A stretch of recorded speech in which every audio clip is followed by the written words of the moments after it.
Nebraska Public Media Sports, Nebraska's home for championship sports, is live from Memorial Stadium in Lincoln for the 2024 NSAA High School Football Championships.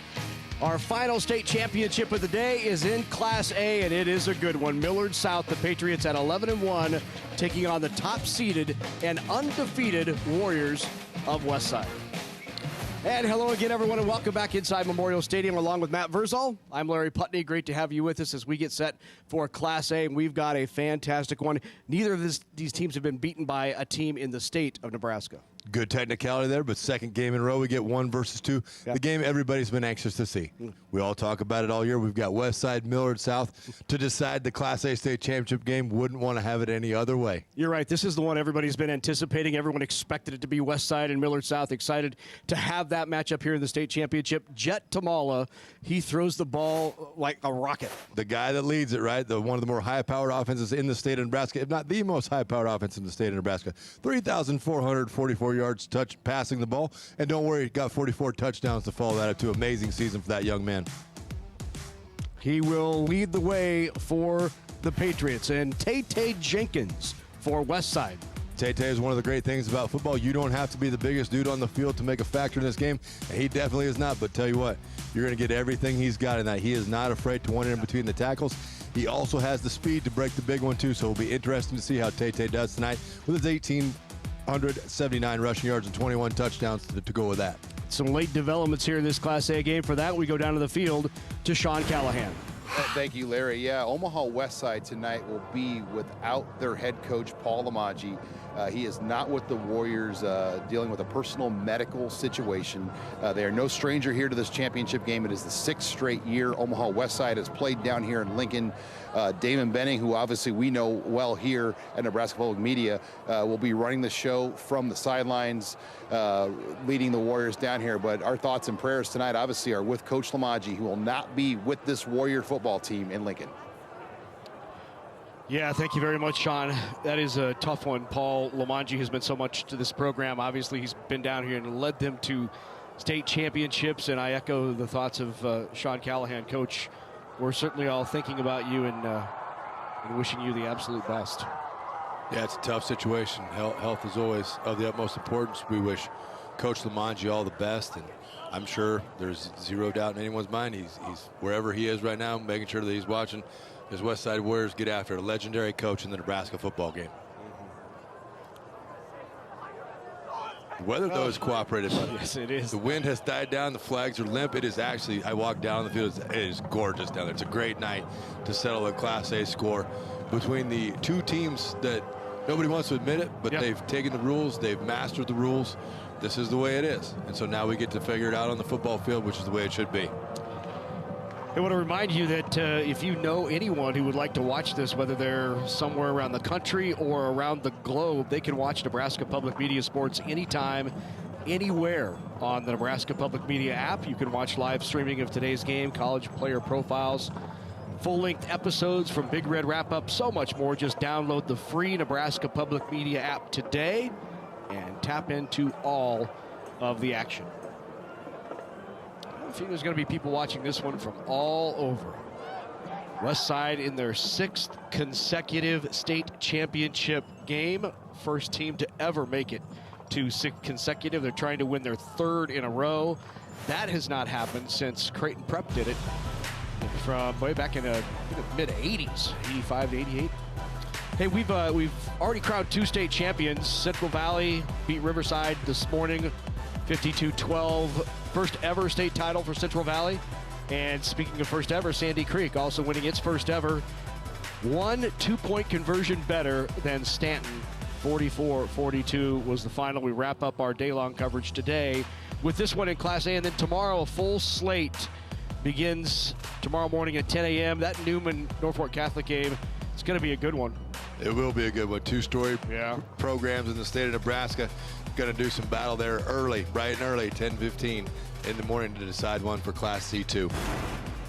You saw Central City battling for the C1 title. That'll be a tough matchup for them against Wahoo. And then, of course, tomorrow night, Class B, Scott trying to take down Bennington for the 2nd time this year. Yeah, should be an exciting day of football. I know the the gentleman that I get the pleasure to have a meeting with every Monday morning, the offensive lineman at Scott. They are very excited and ready to roll. All right, time to go to Rich for introductions. Here's Rich Broderson. Nebraska School Activities Association Football Championship Finals for tonight's Class A contest between the Millard South Patriots and the Omaha Westside Warriors. The NSAA is proud to recognize Farmers Mutual of Nebraska and all NSAA corporate partners for their outstanding support of NSAA activities, especially Nebraska Orthopedic Center, the NSAA's orthopedic and sports medicine partner for Lincoln Area Championships.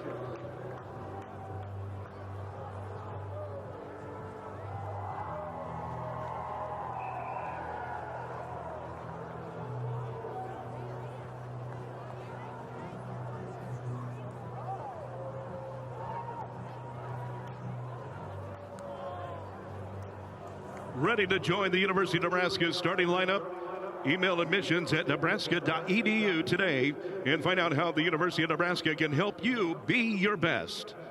And now, for the introduction of the players and the coaches. We begin with the Patriots of Millard South High School. Number 0, Daxton Williams. Number 1, Amir Hill. Number 2, Taurus Rudd. Number 3, Deshaun Prince. Number 4, Jet Tamala. Number 5, Tegan Urbon.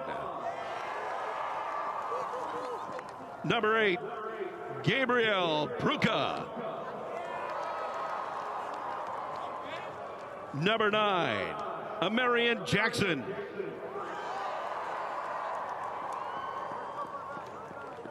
Number 12, Elijah Mitchell.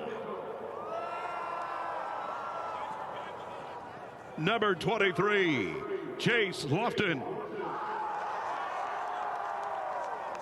Number 34, Jamison Rayner. Number 50, Jack Ladd. Number 51, Easton Valada. Number 55, Carter Glab. Number 57, Adam Pugh. Number 64, Kendrick Mason. Number 66, Antonio Harris. Number 74, Landon Von Segern. Number 82, Braden Kiger. Number 85, Solomon Baker. Number 88, Dallas Gaius. Number 90, Harper Rutan. And the head coach for Millard South, Ty Wisdom. And now the rest of the Millard South High School players and coaches. Here come the Patriots of Millard South. They come in at 11-1, have not lost to a team in the state. That one loss is to a team from Arizona. We'll chat more about that during the broadcast. The numbers they're putting up are just insane. 430 yards per game, almost 50 points in Class A. They have video game type numbers, but when you go out and you acquire talent, and then you've got speed matchups on the outside and the perimeter, and you've got a guy pulling the trigger, Jet Tamala, they can take advantage of that. Sky's the limit for putting points on the scoreboard. Time now to introduce you to the two-time defending state champs, Omaha Westside. Here is Rich Broderson. And now, please welcome the Warriors of Omaha Westside High School. Number 1, Tyson Glassman. Number 2, Braylon Warren. Number 3, Eli Johnson. Number 6, Tay Jenkins. Number 8, Christian Jones. Number 10, Keenan Cotton. Number 11, Reed McIntyre. Number 13, Joseph Simon. Number 14, Burt Brown. Number 16, Mo Purify. Number 19, Diesel Klein. Number 23, John Paul Ryan. Number 28, Bryson Williams. Number 52, Blake Kiefer. Number 54, Johnny Hurtado. Number 55, Hudson Meade. Number 65, Owen James. Number 66, Carson Roberts. Number 68, Connor Wayne. Number 69, Joe Soria. Number 70, Daryl Taylor. Number 74, Ahmad Rustamov. And the associate head coach, Damon Benning. And now, the rest of the Omaha Westside High School players and coaches. There they are, the Warriors of Westside, and associate head coach Damon Benning bring them on the field. Here's a look at the Warriors. They're 12-0. One of the rare times they're coming into a game maybe as the underdog to Millard South. Yeah, it has been a hot minute since Westside has been the underdog, but and that's still putting up 385 yards a game, 44 points, nothing to shake a stick at. So could be in for another high scoring when they're only allowing 8.3. So somebody's defense has got to step up tonight. And there is Keenan Cotton, nearly 700 yards receiving, 11 touchdowns. He was very active last year in these state championships, as began to open it up for the Warriors. Back to Rich Broderson for the introduction of those singing our national anthem. On behalf of the Nebraska School Activities Association and its member schools, welcome to the 2024 NSAA State Football Championship Finals. Ladies and gentlemen, please rise and remove your hats to honor America. As the Omaha Westside Octet featuring Jane Smith, Fiona Tobin, Elena Kratke, Aiden Meyerson, Jude O'Keefe, Caden Shepard, Cooper Stiles, and Eric Farley, under the direction of vocal music director Doran Johnson, as they sing our national anthem.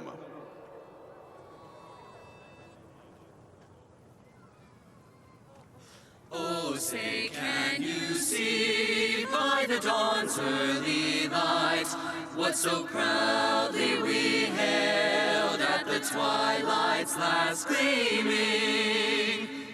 Whose broad stripes and bright stars through the perilous fight o'er the ramparts we watched were so gallantly streaming, and the rocket's red ray of lights burst the bombs bursting gave proof through the night that our flag was still there.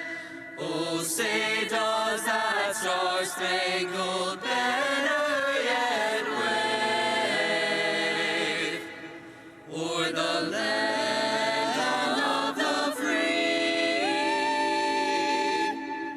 and the home of the brave?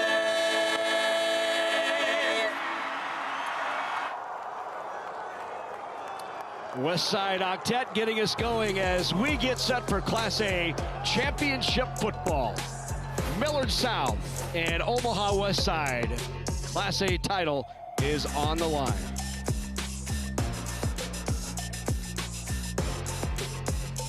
Finding your story starts at a place where possibilities align with potential. Chadron State College, where adventures lead to accomplishments, where opportunities connect to engagement. With a wide range of undergraduate and graduate programs, plus thousands of friends, CSC has everything you need to find your story. To get started and schedule your visit, csc.edu. Did you know that the #1 reason officials quit is because of verbal abuse from parents and fans? We are losing officials, and we need everyone to respect the ref. Judges help students to find their voice and become lifelong supporters of the arts. Without these individuals, NSAA activities would not be possible. I cannot participate in the activities that I love without these officials and judges. So please, let the players play, let the coaches coach, let the officials officiate, and let the judges judge. When a family member receives a cancer diagnosis, it impacts everyone around them. It's at these moments that support from familiar faces makes all the difference.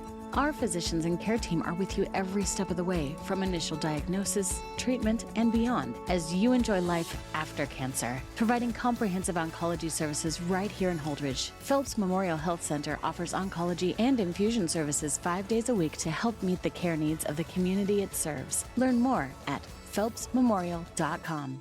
Life can move at a pretty fast pace here in Nebraska. From lights on to lights out, there's no stopping our work ethic. That's why at Nebraska Public Power District, we take pride in keeping you going. Pride in knowing that your power grid keeps electricity reliable and ready for that exact moment when you need it. We take on the challenges 24/7 because electricity is the lifeblood of your day, and powering your day is what motivates us to do our very best. NPPD, powering our state, empowering your life.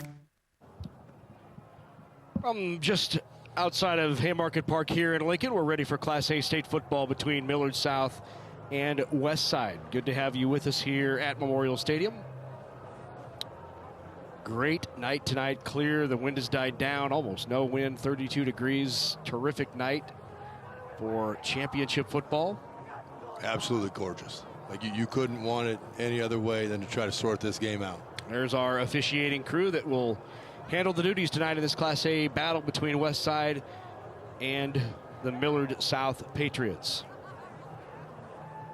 Millard South, their only loss coming against an out-of-state team in Arizona. They traveled for the first game of the year to take on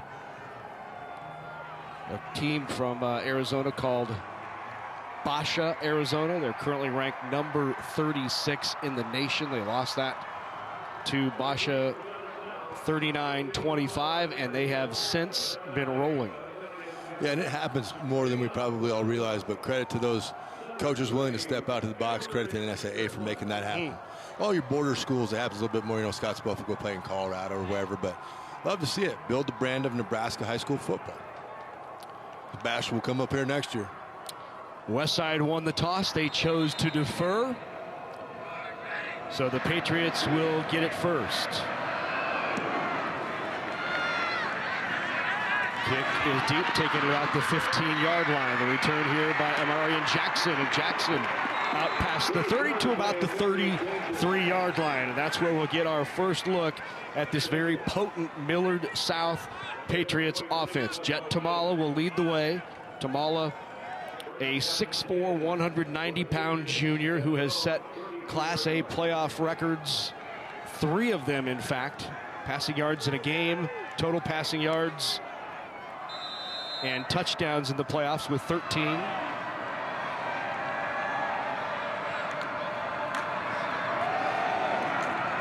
Give up the middle, and nothing there on the carry.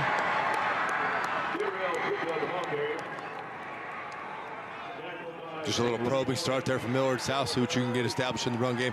Pruka met a little resistance there right up front at the start of the game. Soria able to jam up the blocking scheme, limit that to a short gain. There are our impact players. After a gain of 2, brings up 2nd down and 8. Pruka in the backfield. Quick toss outside. Caught by Amir Hill. Hill out past the 35 to about the 39-yard line. That'll bring up 3rd down and we'll call it 4. So now getting the quick game going, right? Just want to get the ball out to Hill as fast as you can.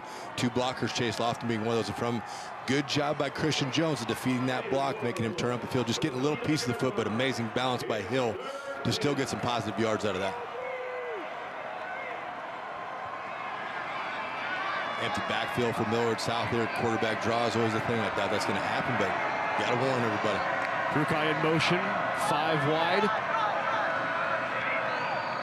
Play call change coming in from the sideline.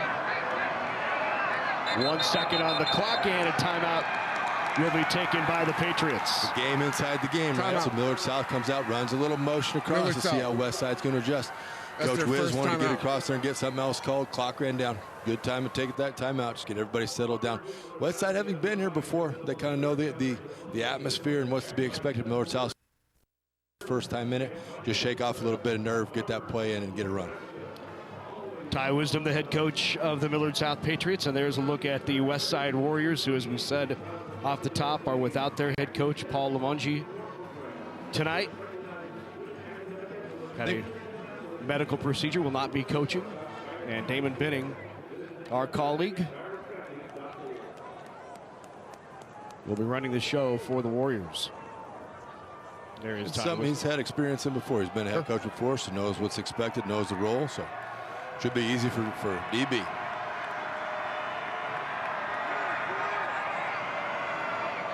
Prukai in the backfield to the right of Tamala. 3rd down. Tamala drops, is rushed and pressured and sacked. Pressure off the corner, and Westside got to him. That's John Paul Ryan making the play. The speed off the corner. Westside wants to heat it up here right now.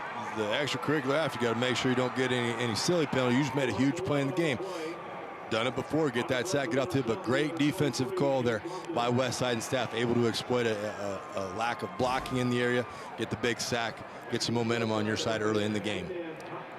Fabian Munoz in to punt it away. Fair catch called for and taken at the 31-yard line. Hauled in there by Keenan Cotton. We are here at Memorial Stadium, Class A State Championship. Millard South and Westside. When we come back. Mow, dig, haul, trench. The Kubota BX Series subcompact tractor is ready to help. A hydrostatic transmission assists its operation. Attachments are available for a variety of jobs. The Kubota BX Series. Demos are available through your local Kubota dealers. To learn more, KubotaNEsports.com. We come from different places. To push past anyone standing in our way who say, "You're not good enough. You can't afford this." We stare down the challenges and we tell them yes. Yes. Yes. Yes, I can. We come together with maverick spirit, with hope, With determination. with passion. We build up our community. Somos familia. Because our community is part of us. And we are a part of something bigger than ourselves. We share one goal: to change the course of our lives forever. What you want is you want all the young people across the state to grow up someday dreaming of, playing here, playing at Memorial Stadium, whether it's in the state championship or eventually here with us. So, I think one of our jobs is to nurture football. Whether it's clinics that we do, youth camps that we do, hosting high school games, hosting all the smaller schools and colleges in the state. They come over to us and visit us, watch practice. We want to be a place that supports football. And welcome back here to Memorial Stadium. First quarter, Omaha Westside, Millard South, and you're looking at Nebraska head coach Matt Rule and Dylan Raiola, the quarterback for the Huskers here, taking in the Class A State Championship game. NCAA Division I rules allow you to watch a team one time over the course of the year, so Nebraska has been sitting on Millard South and Omaha Westside, hoping to get this matchup so they can take in this game. And there are roughly 8 to 10 major Division I prospects in this game tonight when you look at the talent across the board. So a worthwhile visit for Matt Rule. Also joined by Rob Dvorak, the linebackers coach for Nebraska here tonight. Thank you very much, Sean. Give to Tate, and that's going nowhere as that interior line, Braden Kiger leads the way on the tackle. Kiger came through there like a shot. I think he may have had a missed blocking scheme in that, but good way to announce your presence early in the game. Let Westside know, hey, it's going to be tough running between the tackles. Might want to find a different way to go. Braylon Warren, the quarterback for the Warriors. Running back Tay Jenkins behind him. Toss outside to Tay trying to catch the edge. He's got it. Good tackle, nice gain of about 7 yards. That'll bring up 3rd down for the Warriors. Speed of Tay, there you see it, right? It's just literally a turn to the side and toss it, run and get the corner if you can. Tay does that, able to pick up good yards on that 2nd down play, get this to 3rd and 6, a manageable down, something you'd be able to achieve during the year. Almost 1,900 yards on the year for Tay Jenkins. Just a sophomore, 5'8", 175. Speedster out of the backfield. Warren rolling to his right, under pressure, still under pressure, and Warren is going to be dropped. And both defenses coming up big here early on. The tackle there by Jamison Rayner. Yeah, just right off the edge, right? Westside just going to roll the pocket. Now, they've got a young quarterback too, probably trying to settle him down, make the move easy in the throw. But right now, you got to get rid of the ball. You can't hold on to that too long. Everything's converging on you. Got to get that release out there. Big stop for Millard South. Adam Pugh, who's headed to the Air Force, also in there on the tackle. Owen.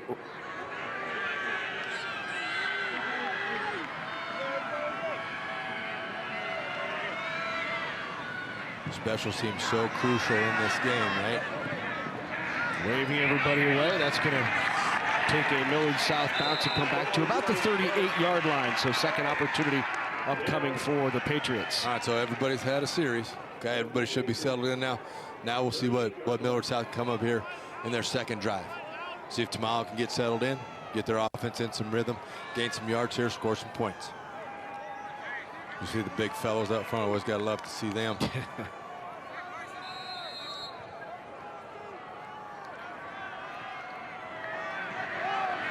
Tamalo back out there from the shotgun.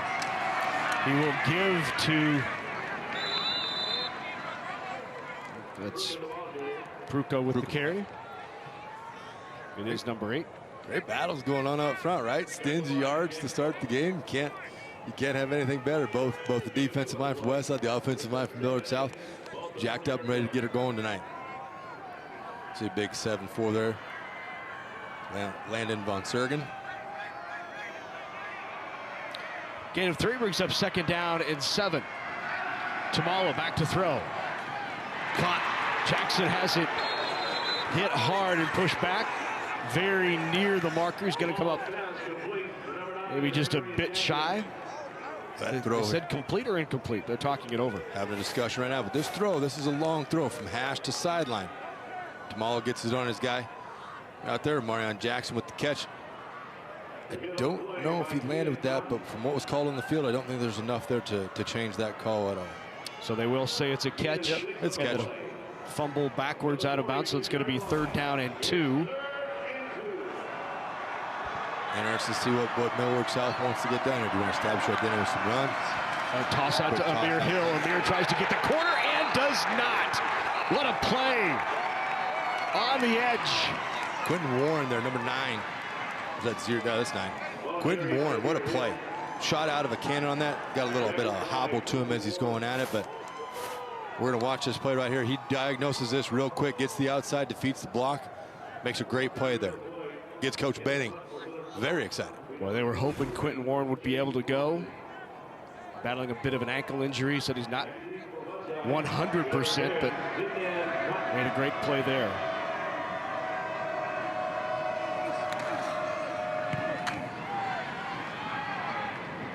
That will land short. It'll be scooped up at about the 16-yard line and out past the 20. Return of 5 yards. Boy, the thing that just jumps out to you with Millard South is even in the special teams, the speed. Like they just have great speed on the field. Good tackle there by Gus Gadsden as he follows his job up on special teams, but everybody hustling down the field. Not a lot of room to run to get anything there. I don't want to be a rule stickler here, but I couldn't help but notice that Mr. Rayola or Mr. Rule did not have a sideline pass, so there made it credentials They'd be lacking in the credentials. We'll send somebody down to talk to them about that. Just have a little fun. Flag before the snap. It's going to be called, I believe, on the Warriors. That'll back them up 5 yards. Yep, just a little illegal procedure. Dead ball. False start. Offense. Number 74. 5-yard penalty. First down. Guy that was, as I went over to catch a practice, kind of jumped off. He's not the biggest guy out there, but Blake Kiefer is a tough one there for the Warriors at center. Warren hands off. Stepping through a tackle, but then hit hard is Tay Jenkins, and he's down after a gain of about 2 yards. Brings up second down. Daxton Williams having a night, right? Early in the game. Very lively in this thing, very close to line of scrimmage, getting off blocks, avoiding double teams. Able to get around the corner there and put a hit on Tay Jenkins.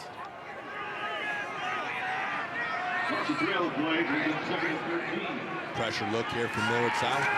Warren back to pass. Looks a little in and out of the hands of Cotton. Unfortunate there, Westside had everything they wanted to happen there, right? You got the ball out on time, you got a good look, your receiver's open. You see it right here. Throwing the ball just a little bit early, right before he breaks. Would have been perfect put on. Got to make that catch in a big game. 3rd and long now for the Warriors. Westside comes in with a Class A record winning streak of 32 consecutive. Nebraska commit Christian Jones there in the slot. Got a one-on-one matchup. Does have some help over the top of the defense, also interested to see how this matchup works out. Warren rolls under pressure again. Tucks it up and goes inside. Spins through one tackle, but won't get far. Maybe a gain of 3. It'll bring up 4th down in this Millard South defense. Standing strong here on 2 possessions for Westside. That bit suffocating. Millard South chose to only rush 3 there and still able to get pressure, right? Coverage was good behind it for only rushing 3. We're dropping 8. So tough for Warren to find anywhere to go with the football. Got to settle, though, keep the feet, stay in the pocket. The pressure wasn't quite 2 yet, but it's something that the young man will settle down in during this game. Owen Wright back in to punt it away. Marion Jackson waiting the kick. Wright averages 35 yards per punt, gets that away. That'll be taken right at midfield. Here is Jackson with it. Jackson still on his feet. Jackson battling for yardage, trying to escape, but finally pulled down. And a return of about 3 yards. He'll be in Warrior territory, and that's where Millard South will take off. If anything in this is we see that Millard South has been able to gain field position, right? The offense hasn't really been quick and quite yet, but they're starting this drive in Westside territory, so they're winning the special teams battle right now. Let's take a look at last year's Class A state title game. The Elkhorn South Storm entered the championship game with a 10-game winning streak, hoping to strike down the undefeated Omaha Westside Warriors.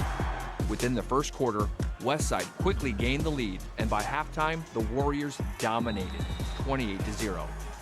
Westside's Jamez Ross, Anthony Rizak, and Caleb Benning led the Warriors to a 56-0 victory over Elkhorn South to secure their 3rd Class A championship title in 4 years, setting the record for largest margin of victory in a Class A state championship game.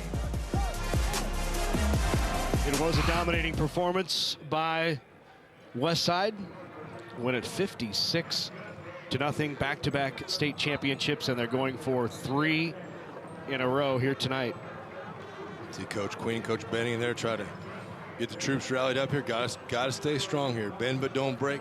Playing great defense right now at the start of the game. Got to continue that on right now. They've been able to get pressure a couple times, so the scheme is sound. What they want to run is working. So I just got to figure out how to do that until they get their offense going. Single season record holder for passing back out there. Here's Tamale. He's going to look downfield. Goes up top, and flag is going to be thrown. We're going to have pass interference. He was wrapped up well before the ball got there. Yeah, Joseph Simon just a little anxious here. He's in a decent spot for coverage. He's sealed off as Jackson gets the inside of him, but grabs the arm, gives it a pull, swipes with the other one. So 15-yard penalty, and you live to fight another day. 15 in that situation is always better than 6. Number 13, 15-yard penalty, first down. Marion Jackson was the intended receiver, had a step on the defender. Doubting the coaching staff has a huge problem with that. You understand what he was seeing, you understand what he was made. I don't think it was quite as dire as he thought it was. He was in a good spot, so should be able to settle in on that next one. Try to time that, maybe get a little deflection. See our guy, Coach Benning, there working the sidelines. Empty backfield here for Millard South. 5 receivers, ball at the 34-yard line. Tamala will dump it off. Grabbed by Deshaun Prince, and Prince with a nice gain. Prince very near a first down. Maybe a yard short. Nice job by Von Sagern, Ladd, Glab, Mason, and Harris up front. Plenty of time to throw this, right? To allow this crossing route to develop. Okay, those take a lot of time to get across the field, so kudos to the guys up front. Whistle blows the play dead. And it's going to be a false start on the Patriots.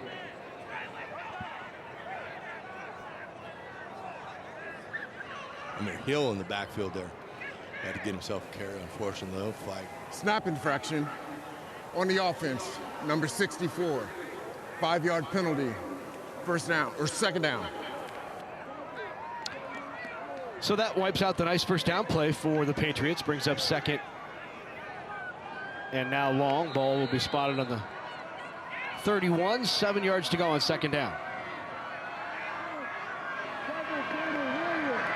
Pruka in the backfield along with Tamala. Fake the give, quick hit out of the flat. Chase Lofton. Lofton, the 6'6", 220-pound Florida State recruit, with the grab. Yep, just a little stop route, get your big guy the ball. Good solid tackle there by Joseph Simon. Just comes up, wraps up both legs, leads to a 3rd and short. Lofton better than 800 yards receiving on the year. Hitting the backfield is Pruka. Nothing doing there. He lost a yard. That's going to bring up 4th down, and a great play by 54 right in the middle, Johnny Hurtado. Yeah, name we've called as you've called these state championship games, Hurtado. Oh, yeah. Hurtado is always in the mix. Don't you fret. Westside, though, has really no fear here on 3rd and short. They blitzed it again. They sent a little A-gap pressure. Hurtado able to get home, make a big play.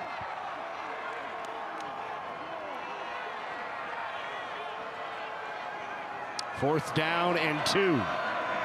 Patriots will go. Pruka spins out of one, tackle piled up, but he's not going to get the first down. And Westside holds once again. Hurtado led the way.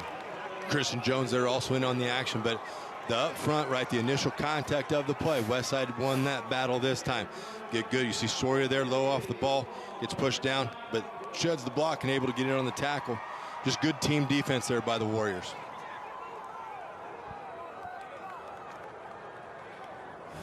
This high-powered Patriot offense has been shut down by a very stout Westside defense thus far here in quarter number 1, 3:17 remaining. Now it's a dangerous game that's getting played by Westside here. So some form of progress, a first down or 2, has to be something that happens. Waylon Warren fires it out there. Nice job defensively by Taurus Rudd. Rudd with the tackle. He's got 23 on the season, including 2 interceptions. Out there to flat to Keenan Cotton, sorry. Unable to, great defensive play there.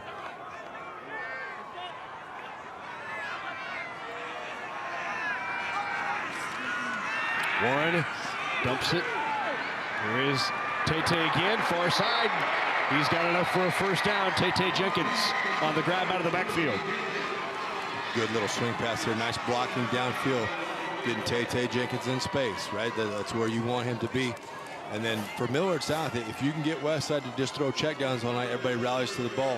You see them trying to get after that there. Just unfortunately missed a tackle. Maybe a little bit better angle as they get ready to try to make that play next time. Jenkins with 21 yards on the reception. Piled up right at the line of scrimmage there. My man, it's going to be one of these games, okay? Both teams are going to have to use the pass to lighten up the box because both defenses are teeing off on the run game. I mean, and they have the interior of Millard South has the run game on lockdown right now. Second down.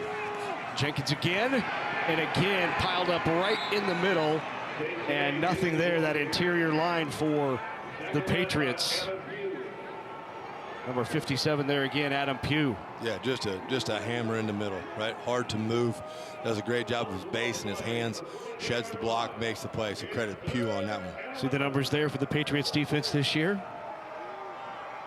Yeah, that's impressive. 12.4 a game, 180, under 180 yards, just barely total for a game average is you're doing some work there. We'll see what Westside can come up with here on 3rd and long.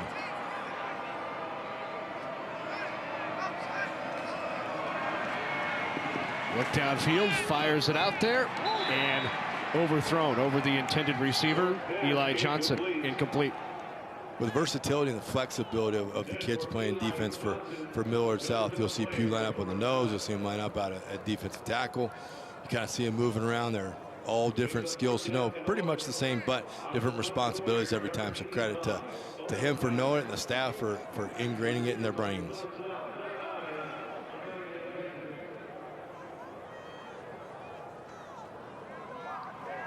Marion Jackson is back deep. Owen Wright back out there to punt it away once again. End over in by Wright. We'll take a bounce, and we'll take a Westside roll down near the 20. And that's where it will be spotted. And another opportunity here for this Patriots offense. But you just kind of have that feel, right? Something's going to pop at some point in time. It's just a matter of which side of the football it happens on. And if you're on offense right now on either side of the ball, protecting the ball is key because you don't want to have some turnover that's going to swing momentum. Both defenses are playing absolutely lights out right now. Both D coordinators got things set up. Dialed in, huh? Man, they are. Let's go down to the field to Sean Callahan. Guys, you can just sense how well these two teams know each other. I mean, they've been gearing up for this game all year. It's been really 1 versus 2. We knew these were the two best teams all year, and it looks like that on the field level as they have each other well scouted out, especially with the extra time they've had to get ready for the state championship. Screen the other way. Gets it out to the speedy Amir Hill. Hill cuts it inside for a gain of about 7. We'll call it 2nd down and 3. Yeah, just going to fake a quick hit up to the top here. Top of the screen, try to get your offensive lineman out there in the screen game, right? Get things moving, a little misdirection, change the eye discipline of Omaha Westside. Stayed home fairly sound in that, but good gain on 1st down.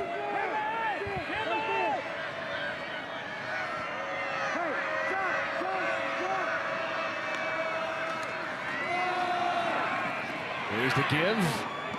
It's going to be enough for a 1st down, and the carry by Pruka. Great to watch Coach Wisdom work here on the sidelines, right? So he sends in an initial call. He'll look at the defense, and then he'll make an adjustment to it. Not by hand signal, not by looking at a card, just by yelling at you on the field.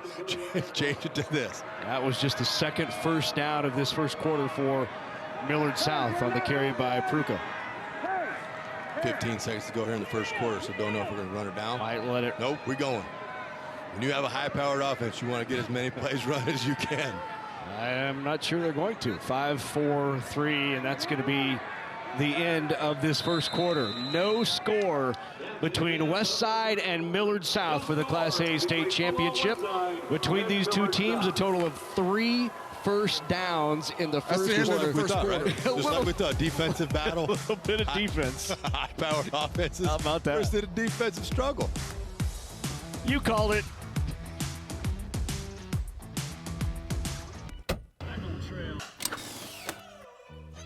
Why is it important to fill out your FAFSA?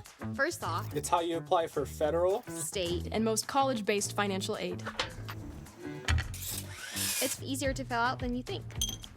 Start college on the right track. You don't have to pay for college on your own. Education Quest is here to help. For more information, go to educationquest.org. Life is full of milestones. Let Wayne State's graduate programs be your next big moment. Whether you work in education, criminal justice, business, public relations, human resources, information technology, or sports and recreation, our programs provide pathways to the next level in your career. Flexible and online, a Wayne State graduate degree helps you write that next big chapter in your life without having to put your life on hold. Coverage of the 2024 NSAA High School Football Championships on Nebraska Public Media is made possible in part by the Nebraska Soybean Board, Education Quest Foundation, Nebraska Public Power District, Nebraska Kubota Dealers, Aurora Cooperative, and Constellation Energy. A big thank you to all our sponsors who help us bring you the best high school athletes from across the state. We could not do it without your support. Well, how about this? Not only no score, but 3 first downs, 45 total. I mean, these two defensive lines have turned the offenses into big bowl of mashed potatoes. Man, they are cranking. I mean, and it's good to see. That means you're well prepared. You know everything that's going on. Velada, Pugh, Keeger, and Rutan. I don't know if we've had him factor in yet, but I'm thinking it's just a matter of time before he gets in there, gets into the party. So they are really getting after it up front. And as an interior line guy, it's great to see. Got a quad set down here at the bottom, so the inside receiver here is ineligible. They're both covered up on the line there. Ball to 31 after the first down from Millard South. 1st and 10. Has a man out there. Was it caught? It was. Nice grab as he comes back for it. Deshaun Prince on the near sideline right at midfield. And Millard South will hurry up. To it, yep. Just a little bit of a mental game here, right? Forced a blown coverage in the backside of this, allowing Millard South, Deshaun Prince to just sit down or run down in the zone, but into the open area. Good throw, good catch there from Tamala. 19-yard grab, second longest play of the game. They'll fake the give, under pressure, throws it out there. It's got a man wide open, caught down inside the 15, down to the 11-yard line. On the grab by Jackson. Yep, so now we see this Millard South offense really getting after, right? Another miscommunication in the secondary. We saw it a little bit earlier today. Earlier in the play, he was running free by himself, but still wide open, still able to make the catch. Millard South has something cooking. Now a little bit of rhythm here for the Patriots. Back-to-back 19 and 39-yard plays through the air as Jet Tamala starts to warm up. Probably also you see Coach Wisdom kind of starting to sell in. He's getting information on how Westside's going to try to play coverage, what they're going to do, and then how he can combat that with his playbook. Play clock was about to run out, and another timeout taken by Ty Wisdom as he runs out of the field to call the timeout. Good hustle there by Coach. That's their second timeout. They're sprinting out on the field, make sure the referee sees you. Yes, you betcha. Sometimes the voice doesn't work as well. It's just best to run in front of them and yell. Well, there is a look at this offense of the Patriots. Nearly 50 a game. They've scored 49 plus in 11 wins. You see the total yards, and Tamala with a Class A record 34-44 through the air. Yeah, if you're a quarterback and you're going to be lining up on that, maybe to just get a hold of somebody at Millard South and see what the next in line's got in store for you, because it seems like a fun offense if you're a quarterback that wants to throw it around the yard. Last completion, Tamala now over 3,500 yards through the air on the season in just his junior year. So he's getting a lot of looks, a lot of conversations.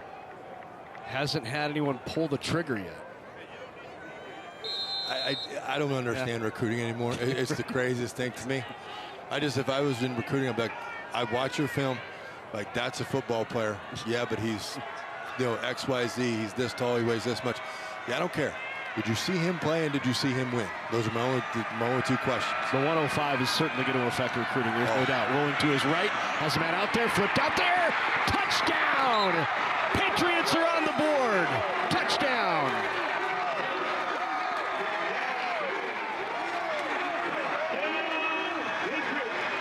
Dallas Gaius and Egbu with the touchdown. Difficult play to defend here, right? And Egbu's going to start on the left side of the line. He's going to block for a millisecond, then he's going to come across behind the offensive lineman, get lost in all the trash, and then Tamala's able to just ease that out there, get the Patriots on the board to score first in the state championship game. And Searchsome with the extra point try is no good, and it's 6-0. Millard South on top. Matter of time before it pops, you're going to see him show up on your right side of your screen here. He full-on blocks, and you get a ball fake, and the guys from Westside know that they're out of position there, and know they're trying to hustle their butts off to try to get back over there, but too little, too late. Touchdown for the Patriots. 6-0 is the score here in Class A. There's a good look at Memorial Stadium on a terrific Monday evening. We've got more live coverage tomorrow of these NSAA high school football championships. Join us tomorrow on Nebraska Public Media as we bring you the Class C2 championship game beginning at 10 a.m. Central.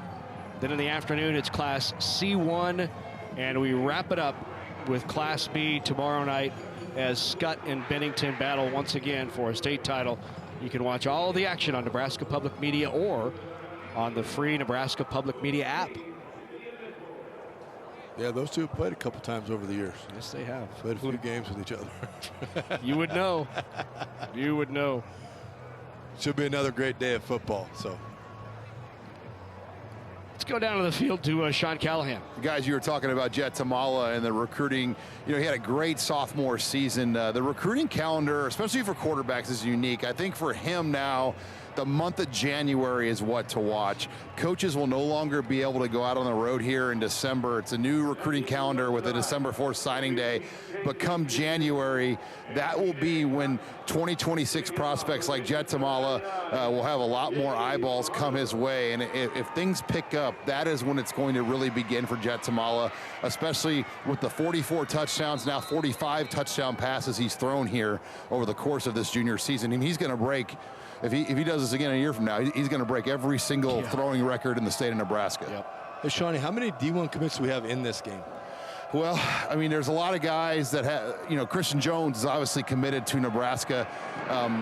Chase Lofton's committed to Florida State. Then there's a number of other guys. Isaac Jensen's not playing tonight for Millard South. He's the #1 player right now in 2026. Landon Von Segren has major Power 5 offers for 2026. Marion Jackson's got major Power 5 offers. Deshaun Prince has Power 5 offers. Then at Westside, you've got a few other guys like Keenan Cotton, who is still emerging as someone to watch here that's going to pick up some offers. And Braylon Warren already has, I believe, an Iowa State offer as a 2027. So there's probably roughly 10 major Division I players in this game here tonight. 2 commits right now. Two guys that are on the field. 2 commits, 3. yeah. That will sign their letters a week from Wednesday night. Okay, thank you. Braylon Warren back out there. He'll keep himself. Roll to the right.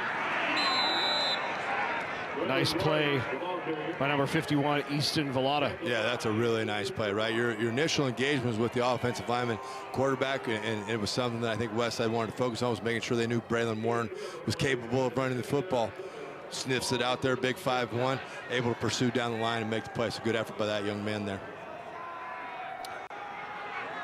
Jenkins in the backfield, out of the flat, the toss to Jenkins. He's got some room in front of it. Gain of about 4 yards out to the 35. Good tackle there by the Patriots. Yeah, Prince just comes flying out for his quarterback spot.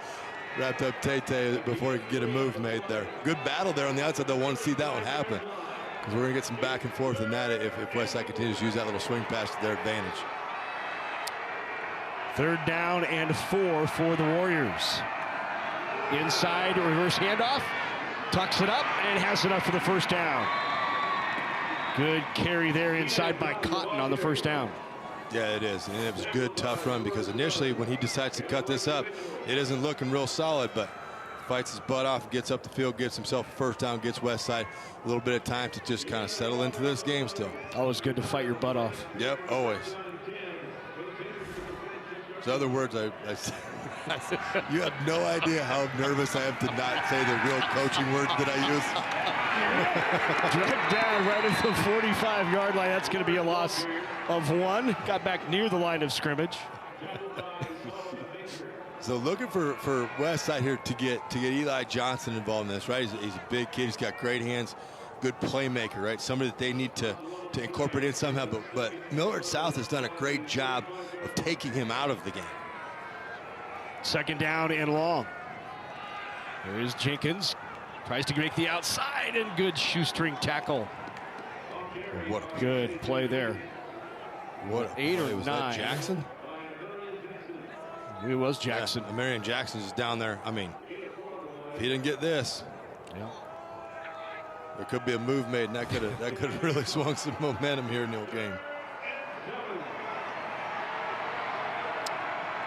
3rd down and 7. Warriors try to cross into Patriot territory for the first time tonight, and they're not going to do it. Pressure from the backside. Adam Pugh, once again, the Air Force recruit, in there first. Yeah, Westside's just having some problem handling the big bodies of Millard South up front, right? We're going to watch Pugh here as he just continues to work. He's got his hands inside. He just gets rid of the blocker, able to take Warren down.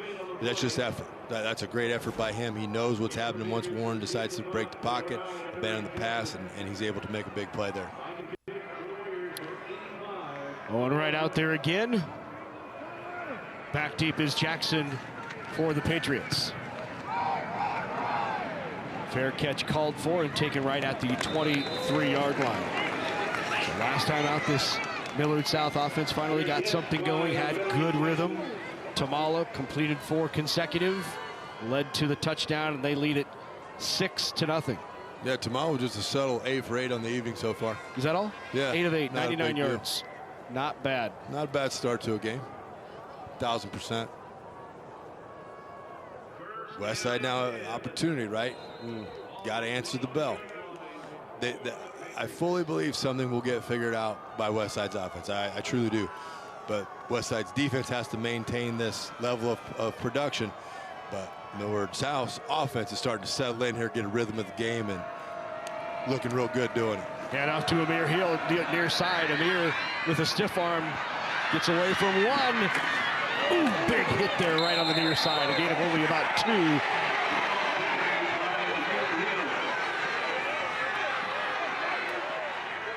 Big hit there by Bryson Williams, who came up from that free safety spot and put a hit on. Watch this.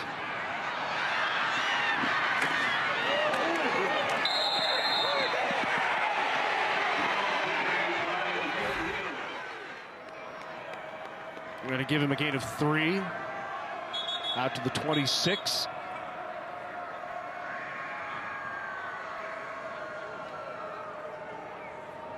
Good run on that last play by Cotton.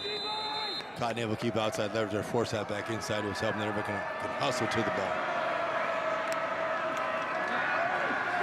Ball overthrows his intended receiver, Deshaun Prince. 3rd down. Okay, Westside's got Millard South into a favorable down distance, right? You're looking at 3rd and long. Millard South has shown they have a complement of plays to run in this situation or scenario. So interesting to see what they come up with. In the past, Westside has blitzed this down. So I don't know if you're going to see maybe a fake out of that blitz. Maybe you get up there and bluff like you're going to blitz and bail out in coverage. See if you can confuse Tamalo just a little bit.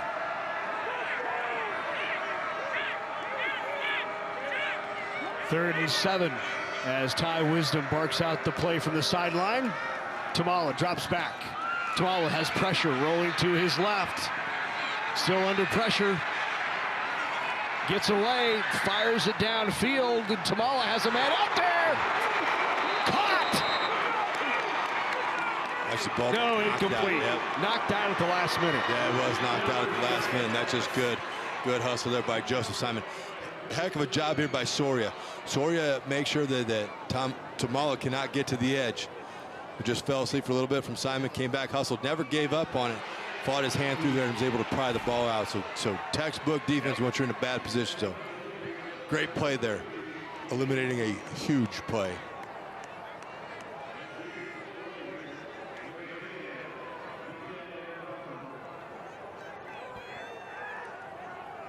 Obviously, if Cotton can make something happen here in the special teams.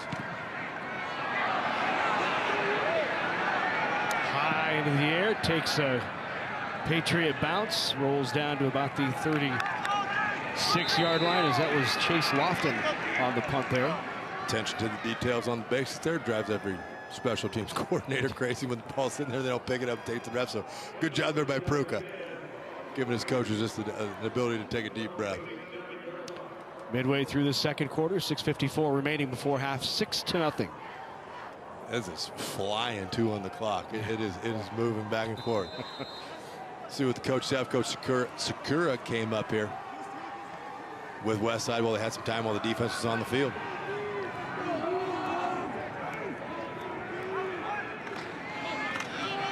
The give to Jenkins. Look out, he's got speed. Jenkins, he's going to go. Tay Jenkins for 6.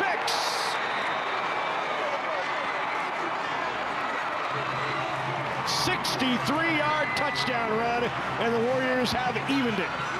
Nice job here by the young men out front for Omaha Westside. It's a really nice job by James, Rustimov, Kiefer Hurtado, and Wayne. The hole is there. It's just a play up the middle, right? We're going to try to establish some presence in the A gap. They're able to get blocks executed. Tay Jenkins takes care of the rest because there's not many on the field who are going to catch him once he gets in the open space. Westside with the answer. How about that? Love to see it now. Extra point is good, and it is the Warriors on top now, 7-6 over the Patriots. Don't get me wrong here. I'm a coach at heart. I always will be, but it's great that we scored a touchdown. It did not take a lot of time for our defense to maybe get a little bit of rest, get ourselves gathered over here. So we got oxygen tanks over there. Hopefully we're getting the fellas a little bit of a blow. Probably need to make sure that the rotations are sound here for Westside's defense. Now we're going to see how Millard South answers. Here's that play again. This is just base one-on-one. It's one-on-one blocking, good positions. Everybody just wins. Tay takes care of the rest. Over 1,900 yards rushing now in the season for Tay Jenkins. That is 22nd rushing touchdown of the year, and it gives Westside the lead. All right, we're getting settled into this. This is the way we thought it was going to go. Here we go. I can't wait to see what Millard South comes up here on their offense because they have a plethora of options. We'll see how Coach Wisdom distributes them from the arm of Jet Tamala. 7 carries, 73 yards, including that 63-yarder.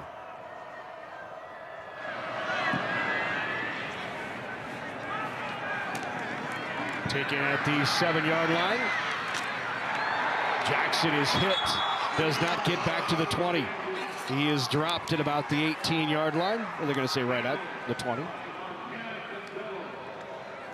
Excellent job there on special teams as I scramble to find number 33 for the Westside Warriors. Jackson walks gingerly off the field. Montana Costello. Nice play there from the junior, 6 foot, 185 pounder, hustling down on special teams, making sure that his lane was secure and full.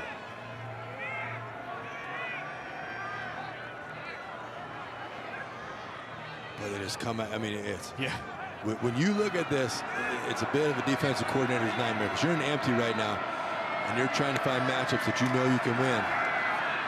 And then they just happen to throw out to their Florida State tight end commit. Great play there by Simon. No fear at all of it. Just rushes up, gets a hip, gets a leg, and drags him down on the little stop route from Lofton.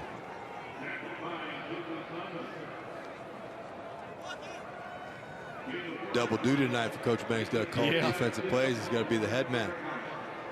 Let's see if old DJ Rizak gives him a bump and pay.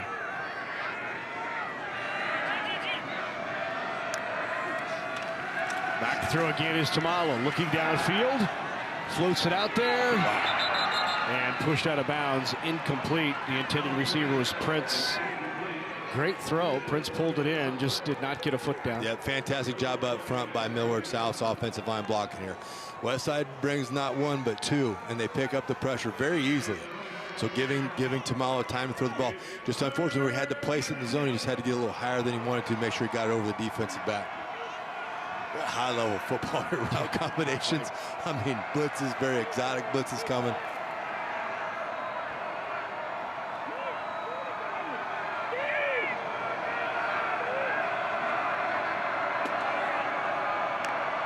Pruka motions out. Tamala drops back under pressure. They'll spin. Running away and kind of fires it up into the air. And are we going to get a flag for the entire bench on the Westside side looking for a flag as it was kind of chucked up there underhand by Tamala to avoid the sack? Yeah. And yes, there is the flag. Yeah, there is a flag.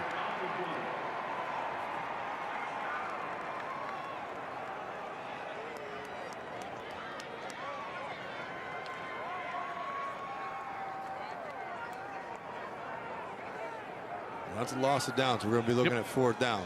So Westside, again, the Westside defense answering the bell series after series. They're able to have enough coverage early in the play as Lofton gets ready to punt. They've got enough intentional coverage. Grounding on the quarterback. Half the distance to the goal. Lost it down. 4th down. Enough coverage early in the play to allow their rush guys to make some moves. You see right there. Soria's in the mix. We're going to have 55 there. Hudson Meade just able to scramble, get him uncomfortable, get him moving around. The bad part of that is if you don't make that play, you put a lot of strain on your secondary, so you hope your coverage and your eyes stay true. Chase Lofton in there again to punt. Regular punter is Fabian Munoz, but this is Lofton who kicks it out of the end zone. Takes a couple of hops. It's going to be picked up by Cotton. Cotton gets up the field in a hurry. Nice spin move inside the 30 down to the 25. Cotton still on his feet. A flag behind the play, but what a return by Cotton. Yeah, you got to make sure if you're going to field that off the bounce, get that thing secure as fast as possible. Cotton did just that. Got the field, a little spinorama. Unfortunately, we got a little laundry on the field, a flag down there. Probably in that Injury area timeout. of blocking the back. One of those type of things on the return. And Gus Gadsden being helped off the field. Here's another look at Keenan Cotton's return. Just hit the old spin button. Now you see me, now you don't. Now just leg fire, right? Talked about it earlier in the D game.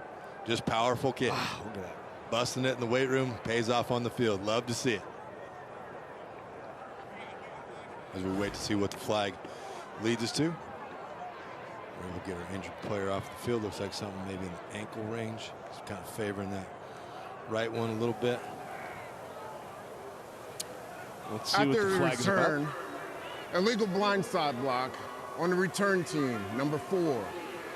15-yard penalty, 1st down. So that'll go from the 30 back to the 45. It'll still Correction. That was number 11.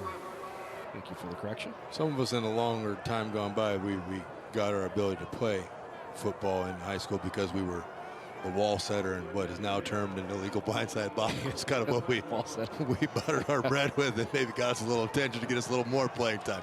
Not going to say who that is. That could potentially be somebody standing next to you, but I don't know that for sure. 5:31 remaining here before halftime. Westside back out there. Braylon Warren, they've just taken the lead in the last possession on a run by fumble. And Jenkins loses it. It's out, and it is recovered.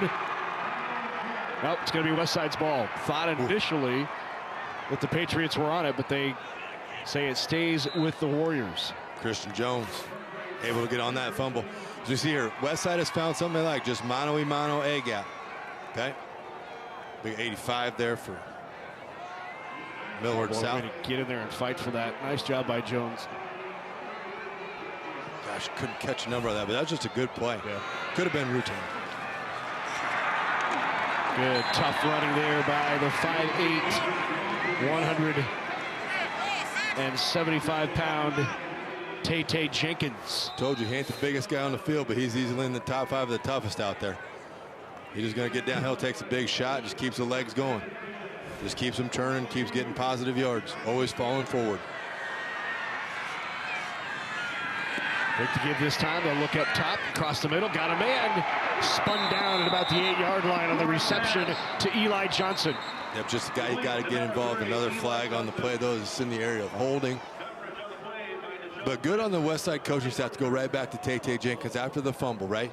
You gotta keep his confidence high. You know it's just an off shot. It's not going to happen a whole bunch, but oh man, we were able to get Eli Johnson involved in that game. On the offense, number 65, 10-yard penalty, 1st down. And the thing of this is, it's just good football. This is just good play. We're going to see the hold here on the outside. Able to get a dip underneath there. Solomon Baker, right? But that's just good coverage. Like good coverage, good pass, good throw, good catch. Unfortunate for that play, but great job by both sides of the football there. 83 yards rushing for Westside, -22 for Millard South. Here is Cotton with the grab. Shoestring tackle made by Tegan Urban. Urban with the tackle. Good play there by Urban, just getting out, making sure he covers the flats. Cod's a speedster. I mean, Cod can roll. See that big old bandage on there, right? Broken bones underneath that one, I guarantee you. Them Urbans, they're built different. They're tough set of people. But Daddy's an intense human being. Jenkins again, and nothing doing there for Jenkins. Malesa is there. Elijah Malesa up front, the big number 54, kind of blocked, cluttered up the interior. It's a great job there by Elijah, right? Westside has found something they like in the A-gaps, and it isn't anything fancy. It's just man versus man. They're going to block you, and they're trying to get a little bit of a turnout angle on you. Elijah says, no, this ain't going to happen much anymore in here. 6 foot 260. Love it. Is Malesa in the middle there at the DT for the Patriots. 3rd down and 12. Pulled away. Here he is, Warren. Good gain on 3rd down by Warren, down to about the 22-yard line. That's going to bring up 4th down here. Yep, fighting, scrapping for every yard, right? Get your field goal kicker a little bit closer shot. We are playing on college goalposts, a little bit narrower. Definitely something that was discussed in practice, so I don't think it'll be an issue. But, you know, those yards matter, right? 5-6 yards here. Get that kick just a little bit closer, take a little pressure off of your kicker. Sherwood's in to try the field goal. This will be from 38 yards out, and it is good. Westside able to put another 3 on the board. Everett Sherwood's in from 38 yards out. Even after, so drives like that, right? Shoot yourself in the foot a couple times so we get a chance to watch the kick. He knew it was good from the jump, as most kickers do. Ink on the forearm there, too. You don't see that from many kickers. 10-6 the score. Westside on top. Let's go down to Sean. Guys, it's strange to say that a team with the longest winning streak in Class A history and the 2-time defending state champions almost has an underdog chip on their shoulder feel, but being down here on the Westside sideline, that's exactly what it is. I mean, you can sense that they almost felt like they were the underdog tonight, and they've come into this game wanting a fight. They are getting after Millard South here, as you guys can see at field level, and the fire on this Westside sideline, they want this right now from everything you see down here, as they almost have this underdog mentality, up by 4 here almost at halftime. 32 in a row. Breaks the old Class A record held by 2 teams, Grand Island and Creighton Prep. It was 28 in a row for those 2 schools, but you have to go way back. 1946 through 49 for GI and 52 to 55 for Creighton Prep. So in the modern day, this is really breaking records. 48 49 Grand Island team for legendary. Is that right? You know all about them, huh? Oh, yeah. Like the back of my hand. All right, Millard South out here back, get the high-powered offense on the field. Watch Coach Wisdom to open this thing up a little bit. I think he's found a couple of things that he likes against the Westside defense, and now time to take advantage of those. 46 to 4. That had to be Grandpa result. Yeah, 46 to 49, right? I mean, they were up in Newman Grove, and Madison. Oh, got it. All right. We hadn't migrated to GI yet. Up in Siouxland. Yes, sir. 2:39 remaining opportunity here for the Patriots. Back to throw is Tamala, looking downfield, a lot of room. Screen underneath, doesn't go anywhere. Completion to Amir Hill. Pretty slick deal here by the defensive line of Omaha Westside. They aren't able, they kind of sniffed this out. They aren't able to get up the field. Hudson Mead just kind of hangs out, turns into a defensive back. Johnny Hurtado there on the tackle. Covered Hill there as he was waiting for the screen pass. Good job of defense there by Westside.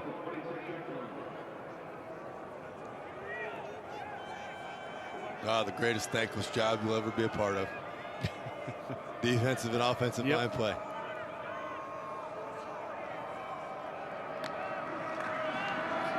Hand off to Pruka. Pruka hit first and then driven backwards.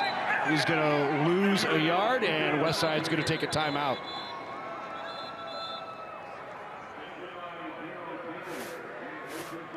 See the Westside defense here, right? Gap fill, gap fill. John Paul fills that one. Hurtado over the top, right? Slows it down. And we get the rest in for the battle. Williams is in there digging at the ball. Christian Jones is on that play. It's a good team defense there by the Warriors. Coach Benning was out there right away calling timeout after that stop. I think a few seconds had ticked away. after he called the timeout. Well, Nebraska Public Media has been covering high school championship sports for decades, and now you get a chance to see some of the best games again on Nebraska High School Classics. Each game features condensed gameplay and new retrospective interviews on some of these championship matchups that are featured. You can find them on nebraskapublicmedia.org or go to Nebraska Public Media's YouTube channel and watch High School Classics. One of those involves this Westside team and a state championship kick. It was quite a kick. Yes, it was. We were here for it. Just caught a debut, Tristan Alvano. We interviewed Tristan Alvano for that piece. Oh, you did? Yeah. Very cool. I'm surprised you haven't watched it yet. I haven't. Been busy working. Got it. Over the middle, too tall. Incomplete, 4th down. Yep, just a little bit behind there. Had Lofton on the crossing route. Had him right where you wanted him in the middle of the field. Making Cotton come up and make that play, but unfortunately, Tamale just missed that pass. Ball's getting some pressure in there, too. He is, yeah. Westside's front's done a nice job. They've been able to just get, it may not be immediate pressure, but it's steady pressure. They just keep working, keep fighting, keep going at it.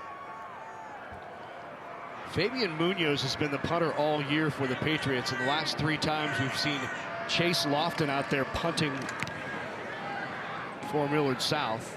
Didn't see if there was an injury that occurs. That's fair caught by Keenan Cotton at the 46-yard line. Westside with an opportunity to strike with 1:35 remaining here in this first half. Yeah, this has been just good, solid football on both sides, right? Westside's been able to probe some stuff on defense that they like. Millard South's defense has played very well at all. Just had the one big play. But now they just got to bear down here. Don't want to give up any more points before halftime. Only a minute 35 to go in the half. Get into halftime, regroup. Everybody can just kind of get settled in, find some things that work, and get after it in the second half. Empty backfield here for the Warriors. 5 wide for Braylon Warren. Tate Jenkins in motion. Quick hitter across, incomplete, intended for Eli Johnson. Good defense there by Deshaun Prince. Right in the hip pocket of Eli Johnson, a guy that Westside probably wants to get going in this game. Is a talented kid, but defense there didn't allow that. That was just right in the hip pocket. Good deflection, good pass break up there by number 3 for the Patriots. Good rebrand too, by the way, by the Patriots. Grabbing the old logo from New England. Yeah, from New England. Steve Grogan days. Solid. The neck rolled quarterback. The longest nick of any NFL quarterback ever. Throw it up there. Not a bad toss. Cotton never really picked it up. Didn't see it coming. But you know, right? So now if you're Westside, and now you've got yourself in a bit of a situation, right? You got 3rd and long off an incomplete pass. Anytime, I learned this from Ryan Twilger and Malcolm, Nebraska, if you want to go empty, we are sending more than you can block to make you get the ball out of your hands quickly. That's exactly what Millard South did, keeping the pressure on Westside, not allowing Warren to sit back there and just wait in time to throw that. Definitely altered the throw because Cotton was kind of breaking around on the little mini wheel route. 3rd down and 10. Goes up top again. Great grab. Is it complete? It is. What a grab by Cotton, who got a foot in. No, that's not Cotton. That is Mo Purify. How about Mo? Yeah, I thought Mo would be a part of this game. What a ball by Warren. Just drops it right in the bucket out, just past the outstretched arm of the defender. I mean, and the thing of this is not, the defense is in a good spot. Yeah. Right? Wow. Like Dayton, guys, is in a great spot. But that's just a good pass and a good catch. There's a flag on the play. Where? Illegal formation on the offense. 5 players in the backfield. 5-yard penalty. It'll be 3rd down. So these are going to happen at times in games. You got to make sure you check with that side judge. And it's usually thumb up, thumb down, arm up, arm back. Yep. I'm guessing that it's probably something up here where they may not turn on the line. Oh, you can see, the referee's got his arm out, so we just didn't check. Make sure you're on the line to get your 7 on the line to make that a legal play, which all the moms from Mom Football on Monday night at Paisan's Pizzeria should know all that. about it. That's what we covered day 1. What's a legal play? Great throw there, though, from Braylon Warren. First time they've targeted, I believe, Mo Purify. who is the son of ex-Nebraska receiver Maurice Purify. Got a few of those in the game. Oh, a whole bunch. Got a couple just rolling around out there. But he's a guy that you want to factor into this game, right? He's a big body. He's fast. He's smooth with his routes. So definitely somebody that should be a big part of the game plan for Westside ongoing. Christian Jones, dad played in Nebraska. Keenan Cottons. Timeout. Braylon Warren is the son of Westside. Former nose tackle Steve Warren. Mo Purify, the son of Maurice Purify. Brown, the son of Chris Brown. Burke Brown, the son of Chris Brown. How about Jamal Williams? Yeah. Son. Jones, Dave Jones played at Nebraska. That's right. Christian's dad. List goes on. I'm not sure how Cotton is related, but there's a really good Cotton that played at Nebraska. Maybe could possibly be an uncle. I don't know, but no, it is cool. It's great to see. We saw Brian Shaw earlier today. Good to see Husker offspring getting their chance to perform here at Memorial Stadium. Well, I have it on good authority that Keenan is the son of former defensive back Curtis Cotton. Perfect. So perfect. Hey, coming up at halftime, I want to remind you we've got interview with the NSAA. We'll talk about volleyball championships and also believers and achievers as Jeff Stouse joins us to have the conversation about what's gone on this fall in the NSAA. We'll also have all the highlights from this first half. A lot of defensive highlights. Interesting for Westside here. Ideally, you keep the clock moving. Millard South down to 1 timeout, so you can get them to spend that before they get the ball back. That'd be huge. But they'll go right back to it. Try it again. And a flag this time. Maurice Purify is interfered with. Flag is thrown. And we'll get the call here from our officiating crew. Guys just got a little over-aggressive there, which is natural, right? The play before, you felt you did everything you could, so you got to do something to try to slow Purify down. Got a little aggressive, got the shove down. Watch up at the top there, just man coverage. There is no help over the top. It's just mano-y-mano. Gets a little bit handsy, get a little shove in there. Down to the ground he goes.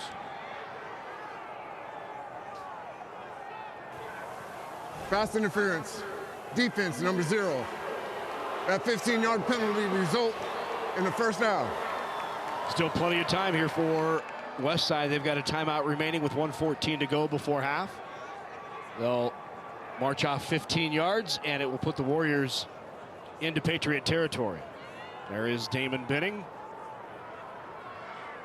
So momentum shifts again right in the game. Westside now 1:14 to go. 1 timeout left as well.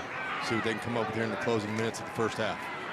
To his right goes Braylon Warren. Warren's got a little bit of a gap there. Hit it hard, but then tripped up after a gain of 7 or 8. They'll hurry up and line up. Timeout here, got to get it, hurry up. And, you know, it's first down there, so you can kill this if you want to. Or you can run on the fly, get a play call. Looks like they're going to run a play here. Out of the flat, caught by Cotton. And that's short of a first down as well. Good tackle out there in the flat by Urban.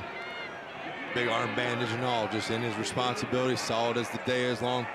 Good wrap up there. Clock continues to run. 35 seconds to go here in the first half. 3rd and 1 to give to Jenkins. Jenkins spins and leans forward for a first down. Okay, able to pick up the first down. As it goes in high school football, the clock will stop until the chains are set. So opportunity for Westside to get back up, get a play called, and get ready to roll. And that was fast. Quick run of the clock right there. Yeah, that was wow.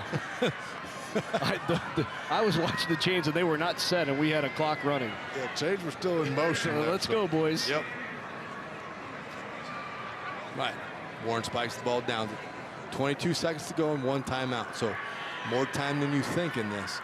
The middle of the field is not off limits for the Warriors. With the timeout. Yep. Timeout in that situation is huge. For Millard South on defense, you don't want to stray from what you do. If you got to bring pressure, if the formation Westside gets in dictates bringing pressure, bring the pressure. Warren back to throw. Out of the flat. Incomplete. Intended for Maurice Purify. Tipped away and play made there. Dayton Gaius out there on the defense. Just good break on it. Got his hand on a hand. Purify unable to bring it in. For Westside, it's great, stops the clock. For Millard South, it's great defense, allows you to get set up here. A little quick swim there down there by Elijah Beleza. 3rd down and 10. Under pressure. Have a flag and thrown away by Warren, but we're going to have a hold likely on the interior of that Westside offensive line. Yep, we're going to get another hold. I understand you want to keep the foot on the throat here if you're Westside, but you also want to make sure you go into halftime with a lead.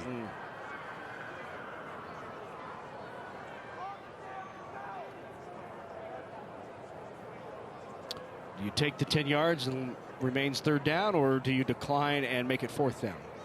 If it were me, I would decline it. But I'm wrong in a lot of these instances. A lot of guys I've been head coach with have told me I'm wrong in a lot of these instances. So it'll be 32-42, about a 49-yard field goal try. So that's probably out of the range. Holding on the offense, number 52. 10-yard penalty, 3rd down. So they will back it up. See, and I was wrong again. Millard South accepts the penalty.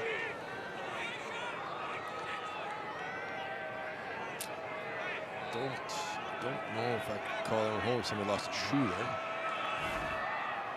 So 3rd down and 20. 10 seconds on the clock. Warren under pressure, and he's going to be dropped.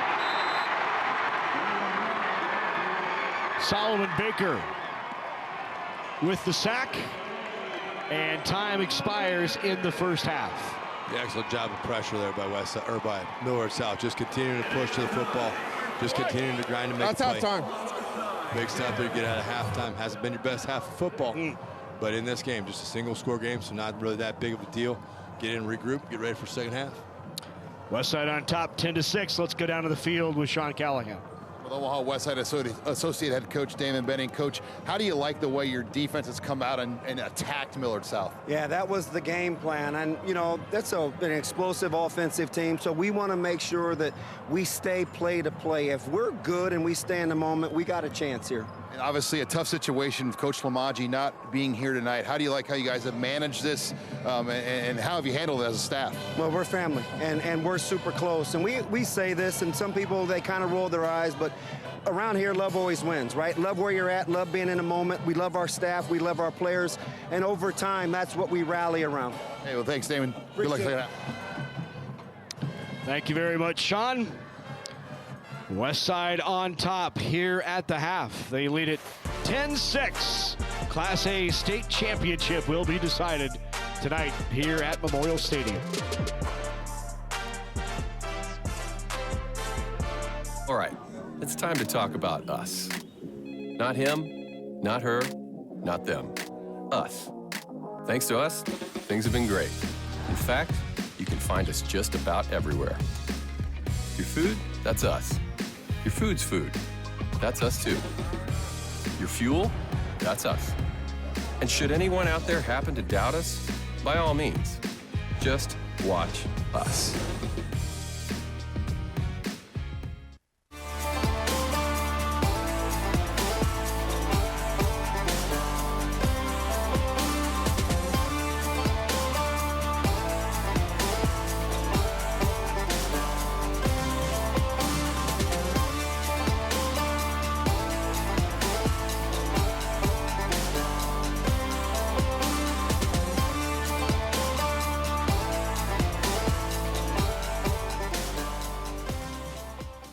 Something dynamic about a team, a family, a community.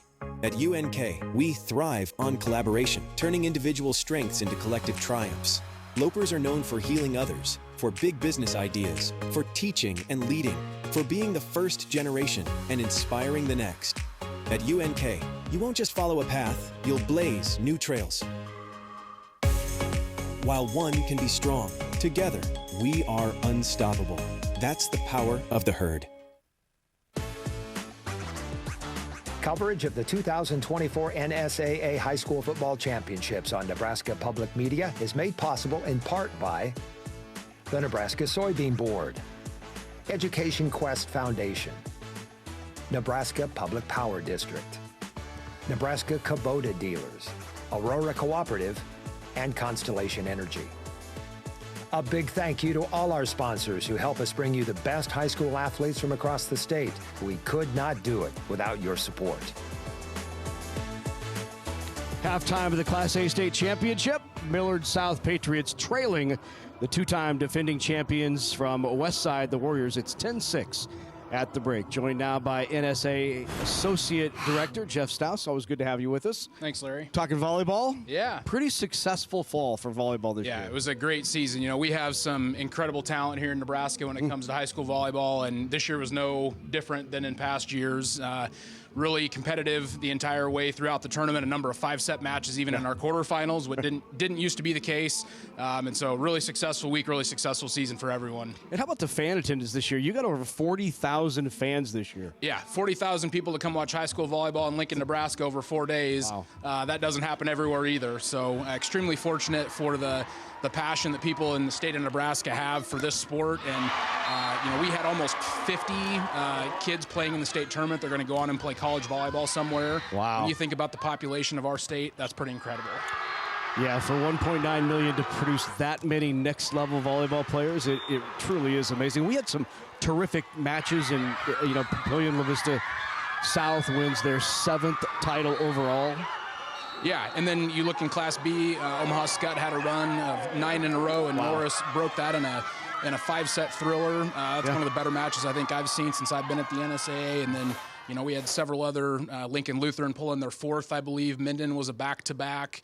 Superior, first one in a while for them, I think maybe since 2017. And then Shelton, first title they've ever had in volleyball. So really exciting championship Saturday for us at the Devaney Center. Let's talk a little bit more about that Norris win, because that really was epic. When you think of the run that Scott was on, having won 9 in a row, going for one for the other thumb, and, you know, the job that Renee Saunders has done at Scott has been remarkable. But for Norris to be there so many times and to finally get the monkey off their back. It was just a great match. You know, 2 extremely talented teams, 2 great head coaches, 2 really good athletic programs in Class B, and it lived up to the hype. It was a great match, and I think everybody that was there, they got their money's worth in that one. Who will be honoring tonight Believers and Achievers as we do during these state championships. Why don't you just talk about the Believers and Achievers program? And, you know, these student athletes who are being honored are really remarkable in their community. Their athletes, their students are really well-rounded. Yeah, I mean, our Believers and Achievers, we select, along with Currency, who sponsors the program, 48 high school seniors from across Nebraska out of about 640 applicants this year. And one of our winners that we're going to recognize tonight was actually on Central Valley's football team this morning, winning the state championship. Wow. So you look at some of the types of kids that we have. They're not only great on the football field or on the volleyball court, but amazing in the classroom and really a leader in their community as well. Are you ever amazed by some of the resumes that these kids turn out? I mean, it's unreal. The extent to which they are involved in their communities and how excellent they are in the classroom. I mean, it's amazing. Sometimes you read that stuff and you think, are they making this up? And they're not. These kids are so involved in everything that has to do with their school and their community. I have no idea how they fit all of that in as a high school kid, but we're really lucky, and their schools are really lucky to have those kids, and it's going to be fun to honor them tonight. Always good talking to you, Jeff. Appreciate it, Larry. That is Jeff Stouse, NSAA Associate Director. We are at halftime of the Class A game. It's a good one here. Westside leading Millard South 10-6 at the half. Highlights coming up when we come back. Constellation is a natural gas commodity supplier in the Choice Gas program, helping inspire young Nebraskans through hands-on learning. Constellation has given more than $400,000 to 4-H and FFA organizations across the state, helping support youth in your community with opportunities to achieve real-world success. Because we believe that powering communities means empowering our future leaders. With Constellation, a contribution to 4-H and FFA is in the stars. 5 Points Bank supports your local community.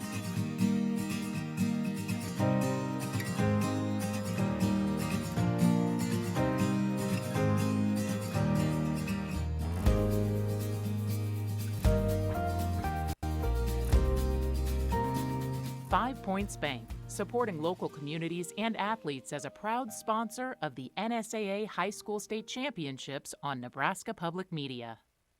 Hamilton has been providing IT solutions for businesses across the state of Nebraska for more than 3 decades.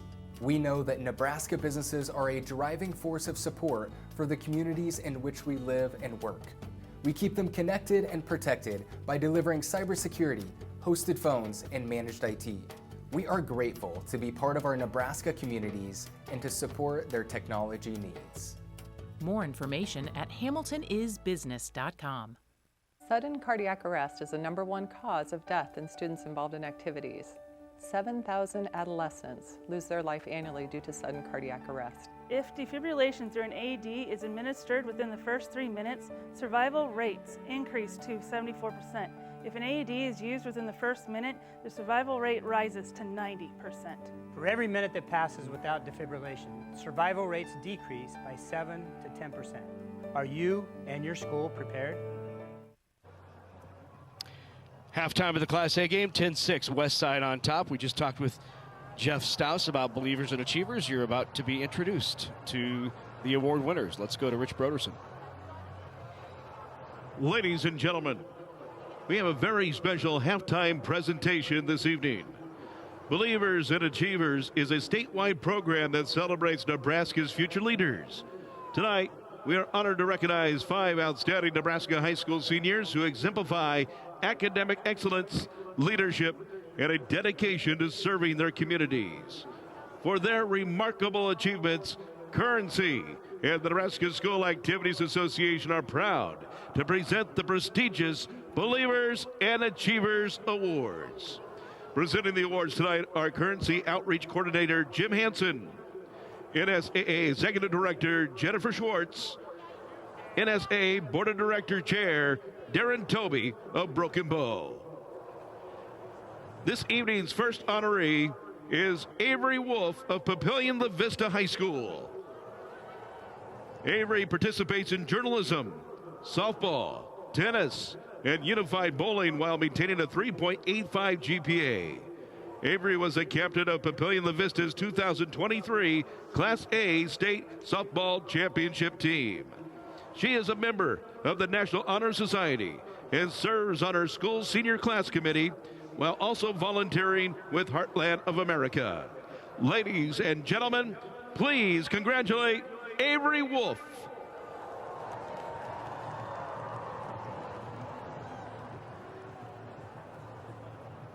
Next, we recognize McKenna Meyer of Fremont High School. McKenna is a 4.0 GPA student who participates in music, play production, track, and volleyball. McKenna placed 7th at the 2023 Class A Track and Field Championships in the discus, while being an active member of the National Honor Society, Key Club, and student government. In her community, McKenna volunteers for her Youth Leadership Academy, her local church, and as a youth volleyball coach. Ladies and gentlemen, please congratulate McKenna Meyer.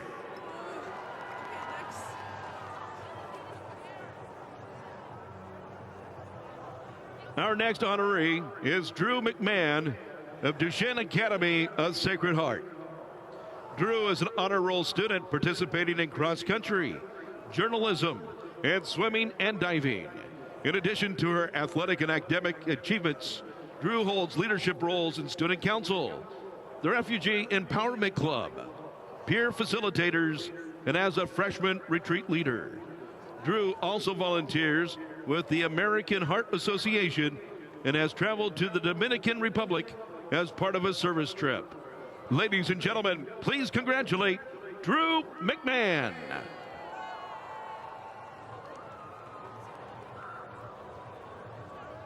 Next, we honor Zayden Wolf of Central Valley High School.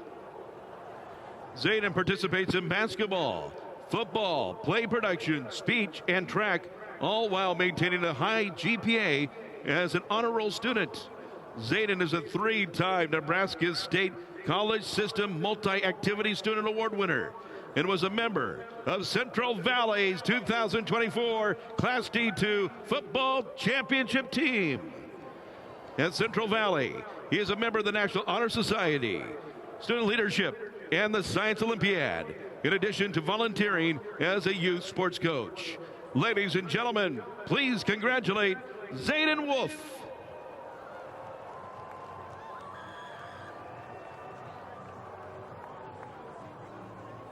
Our final recipient this evening is Caleb Ritter of Guardian Angels Central Catholic High School. Caleb maintains a 4.0 GPA while participating in cross country, play production, speech, and track and field. Caleb was the 5th place medalist at the Class C2 State Speech Championships in extemporaneous speaking. Caleb serves as his class president and is a member of the National Honor Society and Quiz Bowl while volunteering with his church and the local community cleanup project. Ladies and gentlemen, please congratulate Caleb Ritter. And now, let's give one more round of applause for the 2024-2025 Currency Believers and Achievers. Avery Wolf, McKenna Meyer, Drew McMahon, Zayden Wolf, and Caleb Ritter, Nebraska's future leaders. Congratulations once again to these Believers and Achievers for their outstanding academic and athletic accomplishments, as well as their work in their communities. We'll be back here at Memorial Stadium. Class A championship game, second half coming up. Live sports and documentaries are part of the valued services from Nebraska Public Media. Fans of high school and college sports have a great way to ensure these programs will continue. Join the Nebraska Public Media Sports Partners Club. This is your home for Husker Volleyball, Big Red Wrap-Up, and high school championships. Log on to nebraskapublicmedia.org/sportspartners and explore the benefits of joining. With your support, sports action will stay right here all year long. And thank you. I'm Kay McKenzie from Beatrice, and I watch, listen, and support Nebraska Public Media. I'm a history buff, so I never miss Finding Your Roots with Henry Louis Gates Jr. and Antiques Roadshow. They're a great way to learn about history and cultures from around the world. You never know what you might learn at a program. So join me and become a member at nebraskapublicmedia.org, and thank you.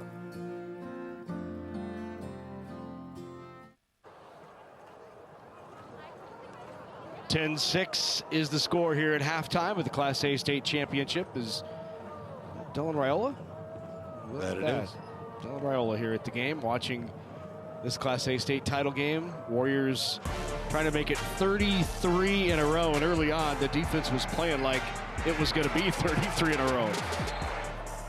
That good blitz pressure there by Westside, able to get JP home. Also, just relentless to the ball from the Millard South defense. Multiple guys to the football. Great play here, just on a good, just outside contain. You know you got a player coming to your outside. Coach Bennett getting hyped up in that. More pressure up the middle from Millard South, getting Braille Warren off of his spot, forcing him to be somewhere he doesn't want to be. Pressure in the face, gets a quick throw, but good catch there by Jackson down the field. Tons going on in this highlight reel. Very slick play here as they drug Gaius across the formation, able to get him into the end zone for a touchdown. And then Tay does what Tay do. Ooh, look at that. Just hits the cap up the middle, hits the boosters, and away he goes. Not many on the field going to catch him. There's a couple out there that are burners as well, but he's able to get that one into the end zone. There are the numbers. Patriots have not been effective running the ball. I mean, negative 22 yards would indicate that, yes. Yep, not an ideal start, but something you can build on, right? If you take the time, commit yourself to the run, get Pruka a couple opportunities. We've seen Amir Hill in the backfield as well, so get him some touches any way you can get him.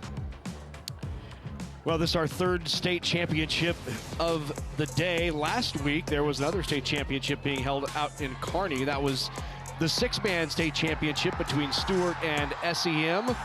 There's a touchdown run by Jones of 27 yards. Stewart followed up with a 9-yard touchdown run. It was 16-8 in the first quarter. Then another Stewart touchdown. How about that? Yes, sir. Huh? Gonna love the trick play in the big game. I love it. 14-yard TD. I do just love the jump shot toss, though. Yeah. Get it? Yep. For the ball to be run down the field, you have to pitch it to someone else. How about that pick? Huge play in the game. And then this touchdown run in the fourth quarter, and Stewart wins it 42-38. Your six-man state champs are from Stewart. The Broncos win it, and the Broncos win their, is that possible? First state title ever in any sport? That's amazing and awesome, all wrapped into one. Wow. Congratulations to the Stewart Broncos. And the Mustangs snap a 23-game winning streak. Haven't been a part of those. Those are always sad to come to an end, but 23 in a row is a pretty good run. Absolutely. Nothing wrong with that at all. We see D. Rayola taking this in. You get a little tutelage to the boys on the sidelines. We come from different places. To push past anyone standing in our way who say, "You're not good enough." You can't afford this. We stare down the challenges. And we tell them yes. Yes. Yes. Yes, I can. We come together with maverick spirit. With hope. With determination. With passion. We build up our community. Somos familia. Because our community is part of us. And we are a part of something bigger than ourselves. We share one goal. To change the course of our lives forever. Mow, dig, haul, trench. The Kubota BX Series subcompact tractor is ready to help. A hydrostatic transmission assists its operation. Attachments are available for a variety of jobs. The Kubota BX Series. Demos are available through your local Kubota dealers. To learn more, KubotaNesports.com. Imagine a future fueled by soy-based possibilities. A future where creativity and productivity live together under one roof. A future that takes you from point A to point B to point Z, all while ensuring brighter tomorrows for our next generation. A soy-based future? It's already here. Coverage of the 2024 NSAA High School Football Championships on Nebraska Public Media is made possible in part by the Nebraska Soybean Board, Education Quest Foundation, Nebraska Public Power District, Nebraska Kubota Dealers, Aurora Cooperative, and Constellation Energy. A big thank you to all our sponsors who help us bring you the best high school athletes from across the state. We could not do it without your support. Back here at Memorial Stadium, we are at halftime of the Class A state championship. The Warriors on top of the Patriots, 10-6. Maybe expecting a little more offense than what we've seen out of Millard South. But that Westside defense has been stout. It has been exciting and entertaining football, right? You got two very disciplined defenses, stingy yards to get their pass coverage has been phenomenal. So good to see both defenses step up in a game that could have been built for two offenses that were going to go off this evening. Highlighted players, you can see the talent in the state of Nebraska has continued to grow. You can see why so many of these younger guys and even current seniors have Power 5 offers. Two guys signed up or will sign here very shortly. Yep. There's our guy Jet Tamala as he gets ready to take on the second half.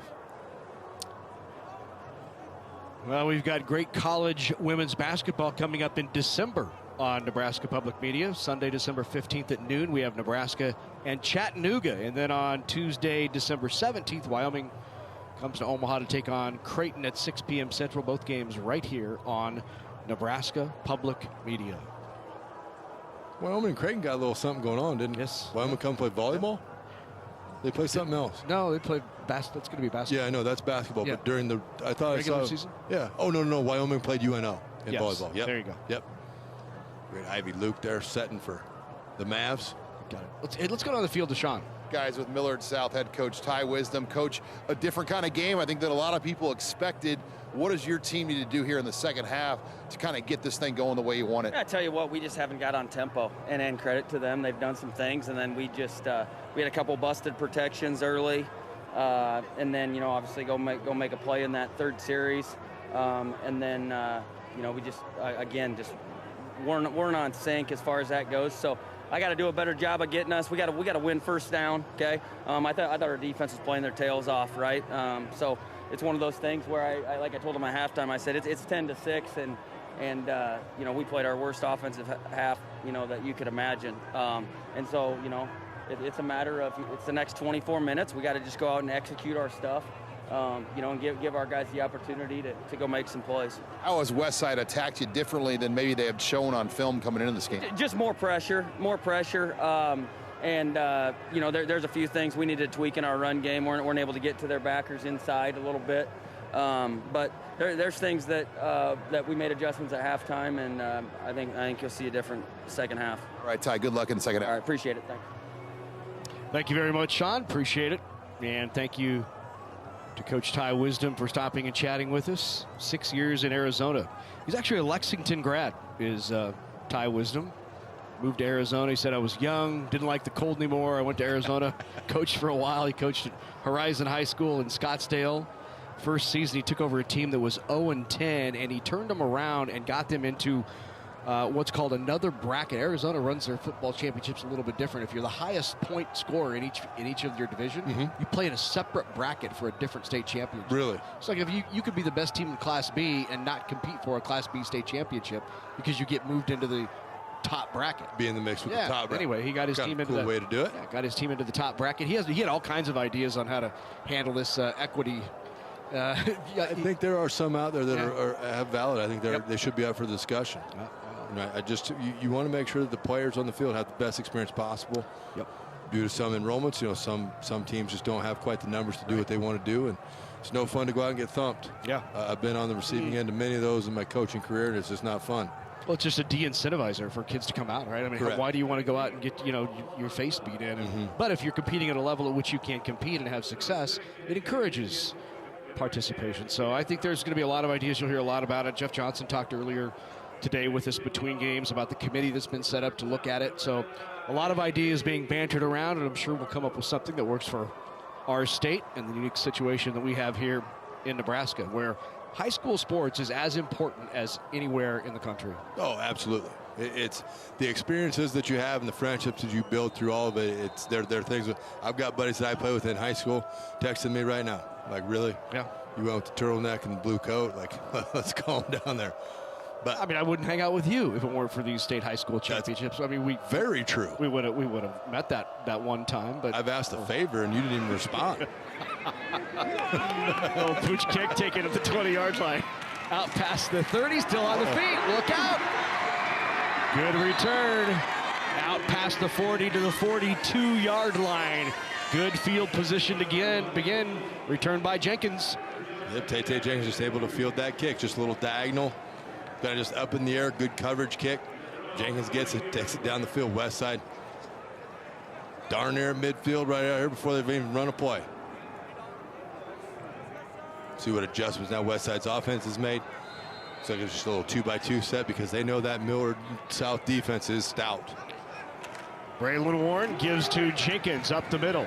And Jenkins leans forward for a nice gain on first down. Gain of 6 yards, going to bring up second down and 4. Ball squirted out, but it was down. Tate there just kept the leg straight. Is that what it was? I don't think he thought he was down. I think he thought he was on top of somebody, and he continued to play, but the whistle had blown. Give again to Jenkins. Well, they like what they found in that A gap, right? And there's nothing fancy about this. This is mano-y-mano. They get a little slight turnout on it, as we see here in the replay. It's a subtle double team by Pfeiffer at the center, but there's the hole right there. That's just a one-on-one. Is that play going to go to the house every time? No. But is it going to get you a solid 5 if you run it consistently? Probably. Jamison Rayner fills the gap and makes the tackle, but not after a first down. Here is Cotton on the outside. It's a good quick pass to the outside. Keep your quarterback, Braylon Warren, in rhythm. Get it out to Cotton. Get Cotton up the field. Westside working here now with a little tempo. You can kind of feel them confident in what they're trying to accomplish. By that formation there, they widened out that other linebacker. So see them going to that formation, then maybe running that little A-gap dive that they've run successfully so far. Keeper to the left side. Got the corner, spins very near a first down. Maybe a couple yards short, going to bring up third down and short. Jenkins, by the way, now his 11th 100-yard rushing game. He has 12 carries, 102 yards. Braylon Warren here just on the quarterback sweep. Able to find just a little crease there on the corner. Keep the feet pumping, keep the body moving. Get down almost a first down range. It'll be 3rd and 1.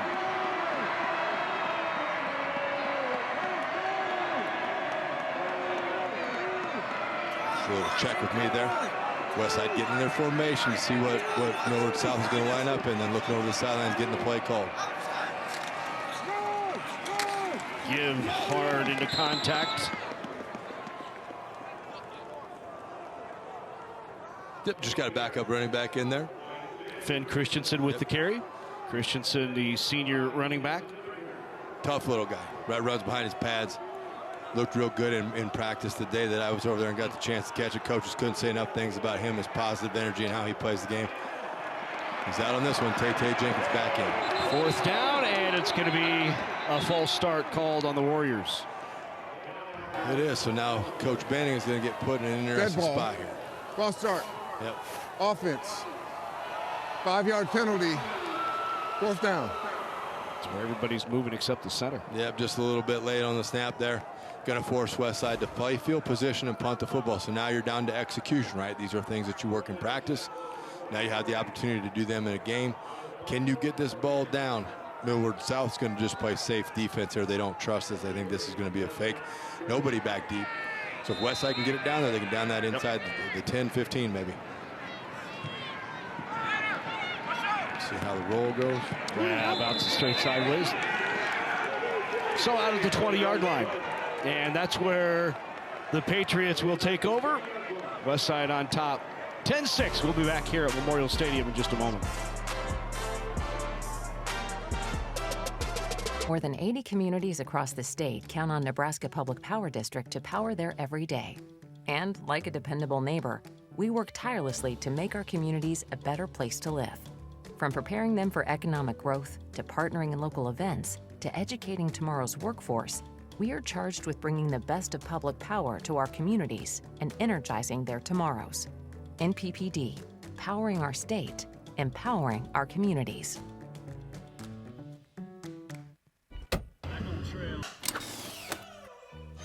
Why is it important to fill out your FAFSA? First off, it's how you apply for federal, state, and most college-based financial aid. It's easier to fill out than you think. Start college on the right track. You don't have to pay for college on your own. Education Quest is here to help. For more information, go to educationquest.org.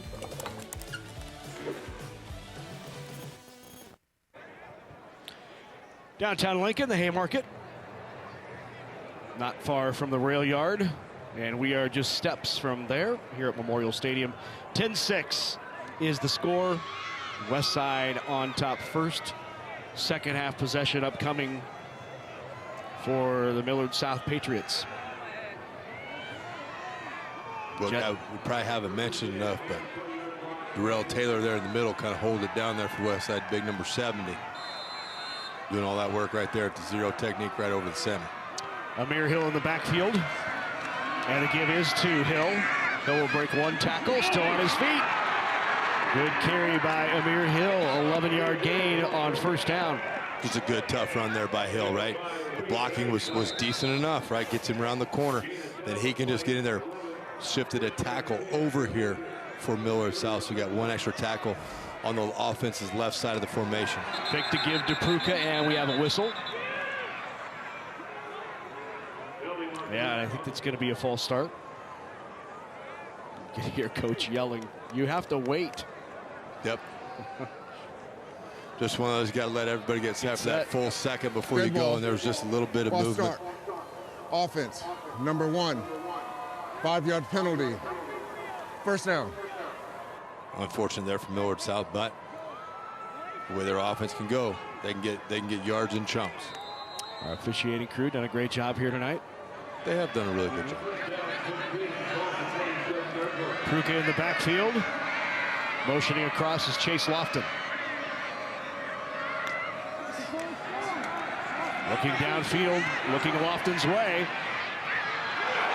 And incomplete. Thought he might have had it at first, but I don't think he was in. Nope. Simon's just kind of worked him out here. Good job here in the secondary. We're going to see Lofton running down the sideline. We'll be able to see also if he maybe sneaks a foot in, but Simon just ran him out. It's a heck of a catch. Wow. One-hander, but he does have a foot out of bounds there, so great effort, but unfortunately No catch. He caught that with a hand. Yeah, he did. That was a one-hander on the wrong side. So he caught that. Normally your one-handed catch could be with your left hand on that one. He caught it with his right. That is impressive for a big human being. Gaius down here on the lone tight end on the bottom of the screen. Under pressure, rolling near side now. While looking downfield, he'll slip one tackle, but not two. And he gets dropped for a loss. The sack. And brings up third down. Yep, J.P. Ryan just in there flying around, right? Westside's defense has done a good job of creating havoc for the Millard South blocking scheme and offensive line. J.P. in there able to just pursue back, never giving up on the play. When Tamala started to scramble, just hustled back, got in on the tackle. Third down and 17. And more times than not tonight, the Patriots have found themselves behind the down and distance. Yeah, they definitely have. One up top, got a man, tries to come back to it, but incomplete. Boy, he had him beat deep. I mean, if he could have let him a little bit, Lofton had some room out in front. Yeah, I'm betting if Jet would have one to have back, it's going to be that one, because the move was made, the success was had. It just is short-armed it a little bit. Lofton had gotten behind the defensive back. If you air that one out a little bit, let him run under it, you're probably looking at 6 there, but didn't go that way, so punting time it is. Good size on Chase Lofton, 6'6", 220. Big kick, good-looking athlete. Florida State recruit. He's back to punt now. I wonder if that changes with Florida State being 1-8. He got a hold of that one. He did. Grabbed by Cotton. In stride, Cotton lowers his shoulder and into Patriot territory. Again, that punt, play good defense, just slowly start to flip the field, right? Started on your side of the 50 the last series. Now you're on their side of the 50 to start this one. Gaining those little simple yards that don't seem to be a whole bunch as we watch Cotton field the ball here. Get to a point as a returner. Most returns I know are crazy, but you got to get yourself down there and lower your shoulder sometimes, get a couple extra yards.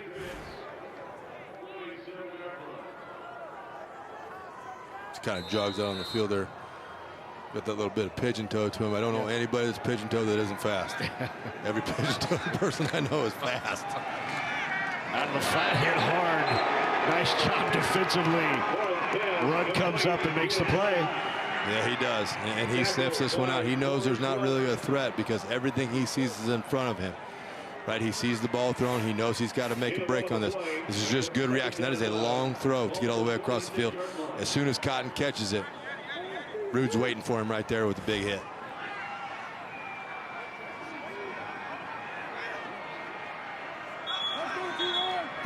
And a flag again. That'll be against the Warriors. As many of those as we've had Dead ball. tonight. False start.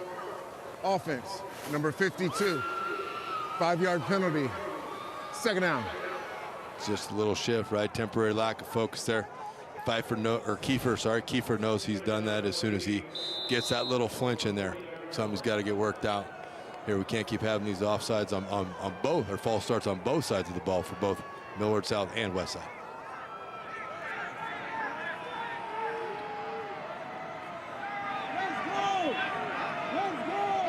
That A gap that Westside loves to run through is open. Christian Jones in motion. He'll look that way, fire off the tip and into the hands of Eli Johnson. With the hands of Cotton. How about that? Braylon Warren puts a little pepper on that one. Got out there quick on him through Cotton's hands. Just a little tip drill to Eli Johnson. Ready to take that one and get a first down for the Warriors. Been practicing that one all week. Yeah, right. I don't know if Coach Rice could take credit for that one. I don't think that was a huge point of emphasis in practices that led up to the championship game. They weren't doing reps on that? All right. Over the middle, incomplete. Had Cotton open, little behind him. Good defense hit again here, though, by Millard South, right? Westside's going to run a mesh concept. The receiver, one of the receivers on the lower side of the formation here is going to run across the field. Receiver from the top side is going to run across the field as well. They're just going to make a little X. Good way to do it is if you're a left-hand team, just put your left hand out like you're going to left-hand high five. That way you don't run into each other in the hopes that the defense runs into each other and you can be wide open. Second down and 10. Ooh, hit in the backfield. That went nowhere. What a play by Daxton Williams. Daxton Williams sniffs this thing out from the jump. He is waiting for this on the edge, and he knows it's coming. He knows he's going to make that play, a big hit for the young man. Good celebration there, trying to get his teammates fired up and get them going in this state championship game. 3rd down and long, 3rd and 12. Warren in the gun. Jenkins in the backfield with him. They'll go up top, looking for Cotton, and incomplete. So that was Mo Purify out there, was the intended receiver. Yeah, very, very, very tight coverage there on that little go route on the bottom of the screen as we see it here. Good defense there. Ball just a skosh underthrown. Purify couldn't quite get back to it. But good work there by Dayton Gaius. Westside again choosing to play the field position game. Millard South not really buying it. Going to play safe defense, meaning they're just going to keep their defense on the field just to ensure nothing cute happens. No fakes. They're perfectly fine taking the ball wherever it ends up after the punt. Owen Wright with the punt. Gets that away. High end over end near the corner and takes a skip and down at the 1-yard line. Someday, I aspire to hit my leg the way Owen Wright just hit that punt. Diesel Klein was down there to down it. Immediate timeout. Hit at the 1. Just a little backup boogaloo stayed right at the 1. That? Diesel. You don't have that kind of spin on your 60 degree? I don't. I don't. I have more of the blade over the green shot. I've got that one mapped. Just a little thinner right over the top. Gotcha. Get another opportunity to chip after that. That's the way I look at it. It's just more time to work on my game. Yep. Well, here, let's go back to the win over Kearney by the Patriots. Yeah, you just see everything that this offense is capable of, right? See Tamala's agility right there. Gets outside the pocket, get a little bit of off program here, but still able to get the ball down the field. Big plays galore in this game from Millard South against Kearney. It was a record-setting day for Jet Tamala. Touchdown there. Pruka getting in there, getting in on the action. Yep. Get the Bearcats. There are the records. Passing yards, 419. This year in the playoffs, that 1,011. Individual passing yards, 1,077 and 13 touchdowns in the postseason. Yep. Kearney's probably good. Seeing Jet no more. Both of the games this year went Millard South's way, and the Kearney secondary is a little bit shell-shocked. All right, the Patriots need to find a way to get out of their own end zone here. They are in the shadows of it. 5 wide for Tamala. Quick hitter. Nice gain there out to about the 7-yard line. That'll pick up 6, brings up 2nd down and 4. Hurtado there lobbying his case, thought the ball came out, and he just happened to be the guy to recover it. But Millard South now got to press the pace, got to make Westside uncomfortable. Westside for Millard South's liking is far too comfortable with what they're able to do defensively. Gotta go up top, coming back to it. Nice back shoulder throw there and complete. Oh, tried to stay in, but just stepped up on the completion to Prince. Great adjustment by Prince on this route. The ball is going to be to his back shoulder. He puts on the brakes, goes up and makes the play. Defense is tight there. Jones is right with it and loses his grip, gets a couple more yards. A little more pace, a little more rhythm here for this Patriots offense. They go up top again, and that is incomplete as the intended receiver is Chase Lofton. Yep, you're seeing them take more shots downfield, right? Unfortunately for Tamala, overthrown, trying to hit Lofton on that go route on the outside. But you've got to get Westside to where they can't feel they can pack the box. So if you take these shots deep, even if they're not complete, it's okay, because now Westside will back up on coverage a little bit, opens up your stop routes because they know the threat over the top is there. It's a good adjustment here by Coach Wisdom and crew. 2nd down and 10. Tamala hands off. Not much there as Pruka is shut down after maybe a half a yard. It'll bring up third down. Let's go down to the field to Sean. And guys, we're seeing Millard South air it out. Well, they're without one of their top deep threats right now. Marion Jackson has been on crutches really since early in the first half, has not come back in the game. He's also the punt returner. That is a big development because we already know they don't have Isaac Jensen, one of their other top receiving standouts, but Marion Jackson, the latest, who's out on crutches here, watching from the sidelines. Wow, big blow. Saw Marion showing up both offensively and defensively early. Gets rid of it. 2 flags are thrown on the play. And Westside now switching up pressure packages, right? They had some success going up the middle, bringing pressure in the gaps. Now they're bringing them to the outer gap, to the C gap, maybe the wider part of the field. I believe we got a face mask here. Yep, number 55. Just got his hand a little bit high up there. Hudson Meade just reaching. 15-yard penalty there. First down for Millard South, which right now, anything that moves the ball down the field, you're good with. Personal foul. Face mask on the defense, number 55. 15-yard penalty. First down. Unfortunate in that instance, but it does happen in the game. See how now Millard South tries to take advantage of this. They've moved it from their own 1-yard line now into Warrior territory. Technology's crazy, right? You got iPads on the sideline, you get instant feedback while you still have the ball in your possession.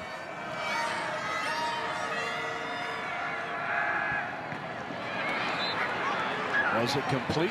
It was, for a loss of about 5. Yeah, maybe it was that one. Just Jamal pulled that one a little bit, drug Hill back, and just had to make a great catch just to make sure that there was no confusion if it was a lateral or anything.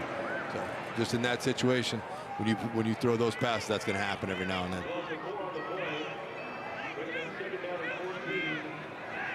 Got to get back in that rhythm. Coach Wisdom was in a great rhythm there. He's got to find it again here, get those plays coming in fast. Second down and long for Tamala. Looking downfield. All day to throw it, too. Had a man down there, now across the middle, wide open. Good grab, that's enough for a first down, and the catch to Puka out of the backfield. Very smart by Puka here. He aligned out as a wide receiver position, but as the play started to break down, right, he just drifted into an empty area. You're going to see him just come into that. That isn't him right there, but he's going to just, in the next phase of your screen here, you see him just work himself right in the middle where there's nobody. It's good recognition there for Puka. Reward him with the carry. Then you got Burke Brown flying up, making a tackle. Something that his daddy never did it from his kicking position. You can see old Burke getting after it there. Why does that feel like shade right there? He's a kicker. Nah. You're throwing shade. I think he made a tackle. I think he had one tackle that he got.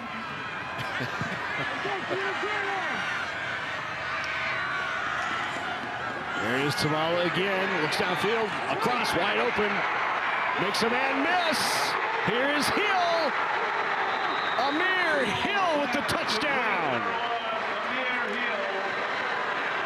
Just your average everyday 99-yard drive. The middle of the field is open. And now Millard South is starting to take advantage of that. 36-yard touchdown strike. And the Patriots have taken the lead. They do. If we watch this here, we're just going to see Hill in the crosser. He's just in the middle of the field, right? Unfortunately there for Westside, Reed McIntyre unable to make the play.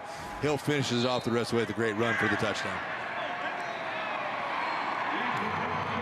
PAT is through, and it's a 3-point game. Patriots with the lead. 36-yard touchdown strike from Tamala to Amir Hill. Probably the most confident throw we've seen Tamala make tonight, right? It's everything is in front of you. It's right across the middle. Stepped into that thing and just rifled it.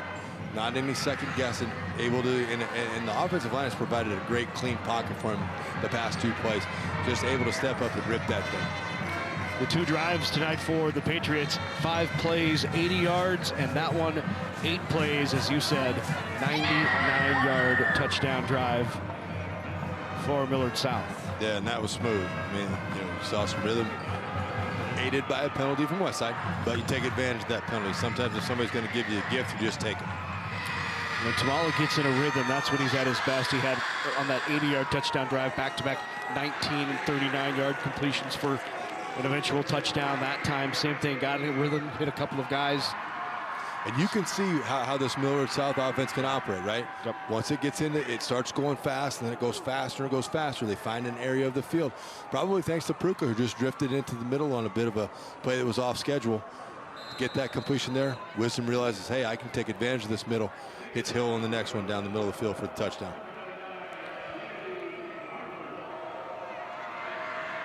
Bellevue West legend Cluster Johnson listening at home, giving us a shout out. Thank you, Cluster. Squibb kicked right through the middle, down to about the 29-yard line. And for good reason, the two deep were Cotton and Jenkins. I wouldn't want to kick it back there either. You love it as a special teams coach when they make it easy for you. Hey, coach, where do you want to kick this? On the ground, tumbling. Get it to somebody that is not number 10 or not number 6. Do not let it get inside the 20. Gotta make some plays here now, Westside. Ball's back in your court offensively. A little bit of juice here from the Millard South crowd and sidelines. Fake to give to Cotton, and they'll give it to Jenkins, and he's going nowhere.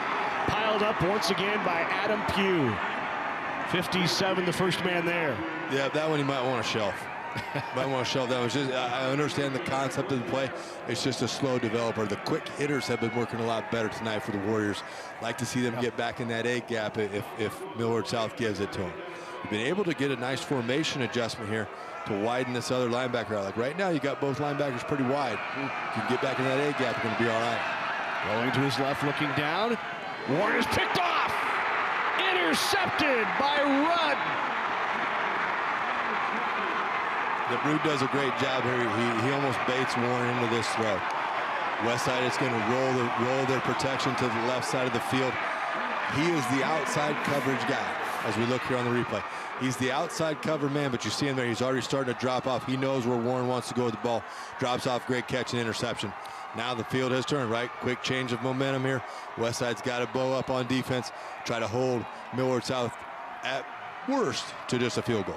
Taurus Rudd, the first turnover of the game, the INT for the Patriots. Everybody excited. And great field position. Just crazy to go to the sideline and watch the last series. Let's see if Tamala takes a shot here. They'll hand it off inside. Amir Hill with the carry. Gain of about 3 yards for Hill. Yep, just a little different look, right? Peruka more the banger. Got to get in there, give the ball to Hill, just a little thunder and lightning look. A little bit quicker guy in there. Hits the hole a little quicker. Gets good positive yards on first down.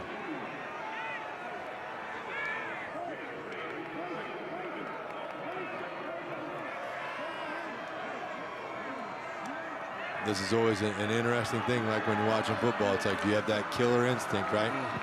You got a big turnover, crucial part of the game. Foot on the throat. Can you get it down and get things done? Pruka spins through one tackle. Gain of 2 yards brings up 3rd down and 5. Inside 1:45 here in the third. Patriots trying to add to the lead. Keep an eye on Kendrick Mason there, 64. Big old right guard, just a little bit slow to get up on that one. I think they might have got him subbed out.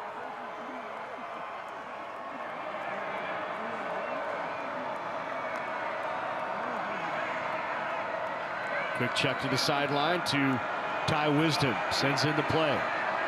3rd down and 5. Throws up. Incomplete. Nice job in coverage out there. That was Christian Jones with the tight end.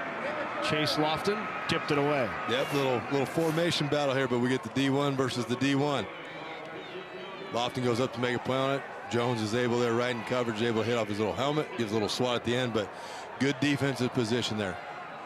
Ball just a little bit underthrown. You can get that one just a little higher, let your big athlete go up and make that play, but good to see the two big ones battling it out there in the corner of the end zone. Timeout on the field taken by the Patriots. That's their first timeout here in the second half. Millard South. 1:08 remaining here in the third. Play for both teams coming up here. Millard South is taking the lead here in this third quarter thanks to the 99-yard touchdown drive and the strike to Amir Hill. And then after the turnover, They're right back in position to score once again, but a 4th down upcoming. Let's take a look at that 99-yard drive. First gave themselves a little bit of room on the completion to Amir Hill. And a nice back shoulder throw. And the grab by Deshaun Prince. Face mask gave him 15 more. Pruka over the middle. And there is Amir. It's good to see the opportunity, right? Millard's house got a couple guys out, injury. He steps up. They won't have a Marion Jackson the rest of the game. Good to see the young man step up, take advantage of the opportunity as his senior year. 4th down.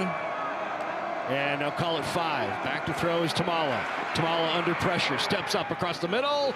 Intercepted. Probably would have preferred to drop that, but it is going to be, they're going to say incomplete. They are saying incomplete. No, we got a catch in the back. We got incomplete in the front. Yeah, we have 2 officials calling it two different ways. Well, I thought it was replay. Let's look here. That is that's a catch. That is a catch. And that's how they're going to mark it. They're going to mark it right at the 3-yard line.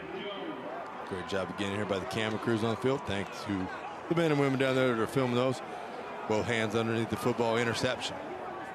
Best crew in the business. Yeah, one of those. It's great that it happened.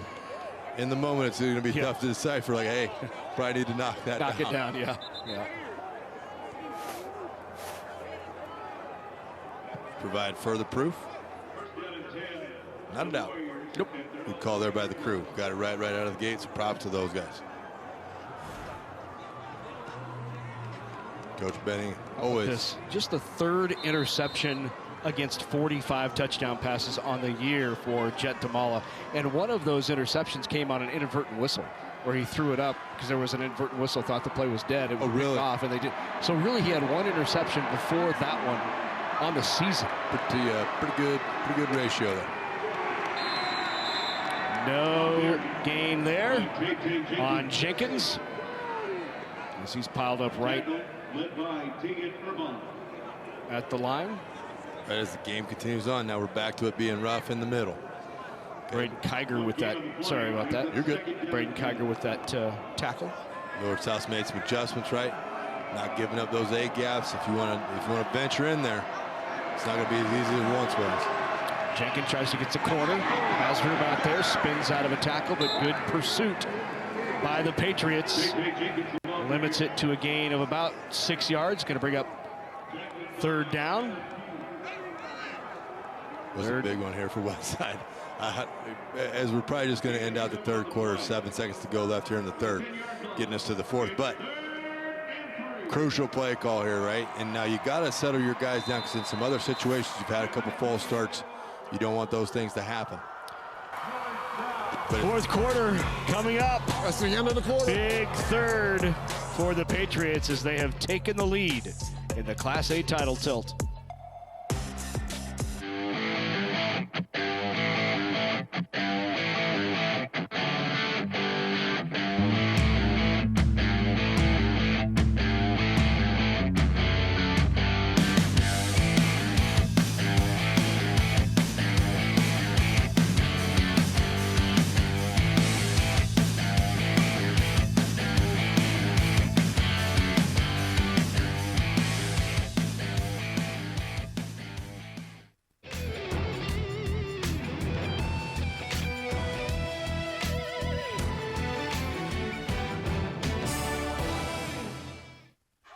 Live streaming for the NSAA championships are also available at the Nebraska Public Media website and on the free Nebraska Public Media app.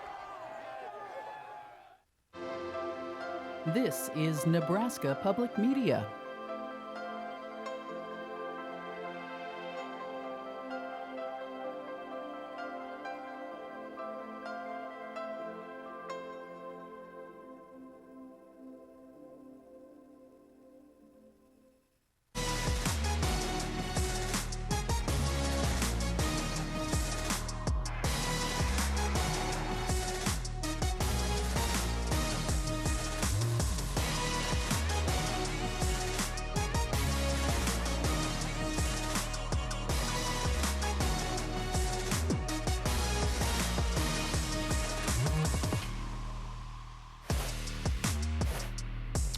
There's a look at the numbers through 3 quarters.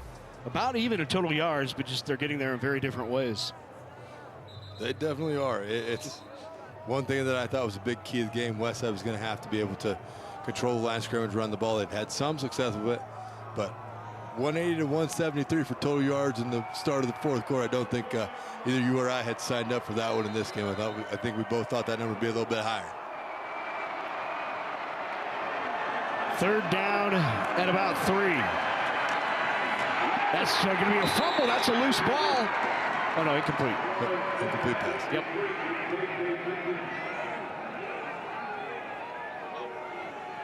Just tried to get a boot, or I don't know if I call this a bootleg. Actually, they pull the right guard and tackle across the formation to try to get Millard South to that. Great discipline, because they don't. They're ready to get out there and make the play. Tate unable to make the call or make the catch, but Westside now out to punt. Owen Wright back out there to punt it away.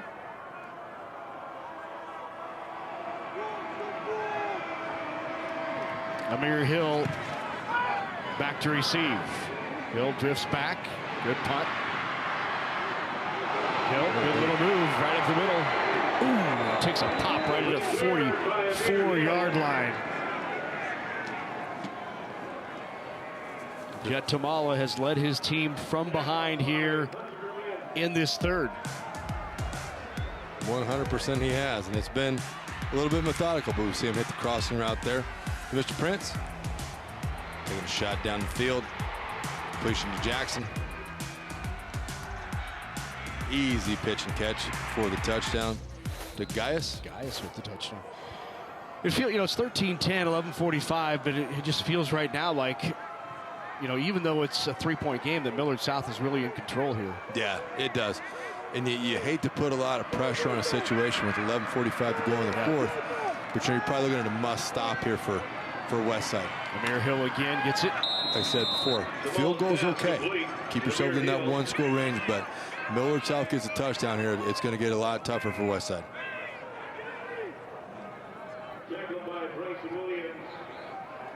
Coach Weston begging his guys to get on the line. There is Pruka with the carry. Pruka, nice gain. 1st down to the 30-yard line. So now, right, Millard South wants the vice, right? They want to go super fast. They want to keep everything moving. They're already set, ready to run the next one. Just got to pick your poison. You got Pruka going to grind on him. And you see the quick pass out of that to Gaius.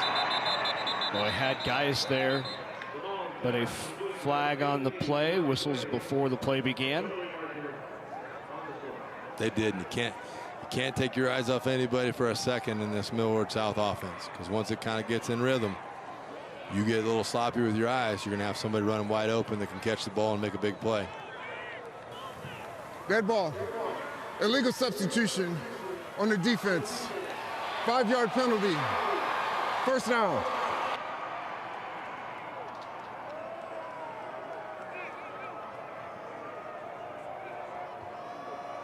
Where I was getting somebody on late.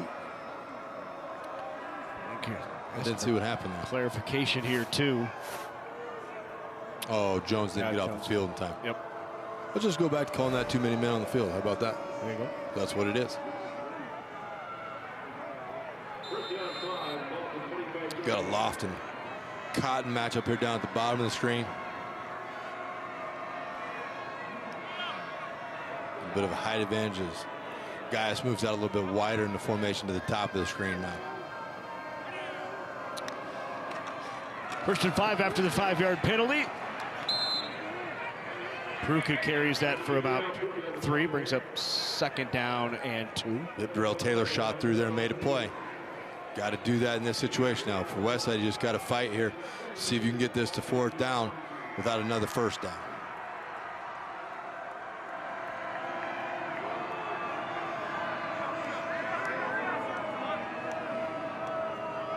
Pruka in the backfield along.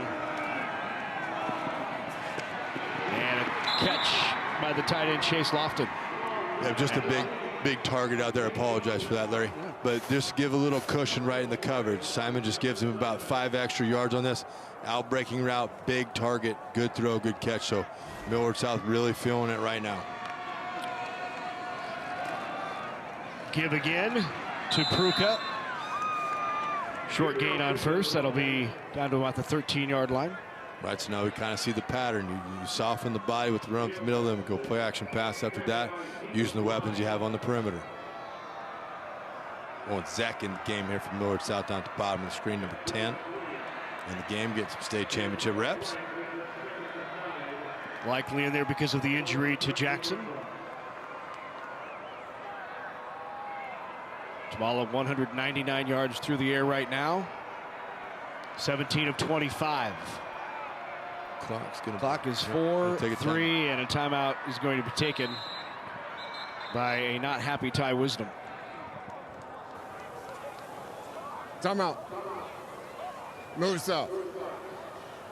It's their first time out of the half. Coach trying to get everybody calm down. Just being the leader of the situation. It's like, okay, what's done is done. Yes, we used the timeout. We're in an advantageous spot here. Let's make the most out of this opportunity. Everybody calm the bleep down, please. Hey, good things happened here last Saturday. Not sure if you were aware or watched it, but Big Red Wrap-Up will bring you all things Nebraska football this week on Wednesday night. Michael Severe, Jay Moore, special guests will break down the game and have some in-depth analysis. That's Wednesday. That was Millard South's second charge timeout. There we go, second charge timeout. They'll recap the Wisconsin game and preview the regular season finale against the Iowa Hawkeyes. Well, good exercise that demon. I'm very tired of losing to Wisconsin. Wow. Let's go down to the field to Sean. As you talk about competition for these two teams, they didn't get much of it all year. One of the things Millard South did to open the year, they played a game against one of the top 5 teams in Arizona, Basha. Coach Wisdom obviously had a familiarity with it. They lost the game. It was the closest game they played all year, but they didn't get games like that in Nebraska. And it's going to be a trend. I know Westside on the next schedule cycle, they're exploring out-of-state options as well. We saw Millard North do it. And we saw some other teams do it as well. And I think you're going to see more Nebraska high school teams look to play these out-of-state games, especially as the gap widens with some of these power programs like Omaha Westside and Millard South. Man, Simon's going to want to have this one back. He's got this thing sniffed out as he's running a drag across the end zone. Oh, wide open. A little bit late behind it, ball thrown behind, but just missed Lofton in the end zone there from Tamala, but Simon's had a chance at that one there, which is a huge momentum shift. Wow. Dodged a bullet there. Yep, third down. Age-old question, would you rather be lucky or good? Always pick lucky. 39, rolling to his right is Tamala. Didn't like what he saw. He'll keep himself inside the 10 and spun down at about the 6-yard line. Is going to be shy of a first down. That's going to bring up 4th down and about 3. Well, I really like it. I don't know if this is what they termed. This is just the words that my simple brain is going to come up with. But the way that they layer their routes at Millard South, right? They're going to send the immediate wave of guys out in the pass route, and then somebody that had been blocking is just going to sneak out after that. It's really impressive how they do that. Great job by Westside of making sure that stayed covered, because that is very difficult to do. We see colleges on Saturday that don't pull that off. Yep.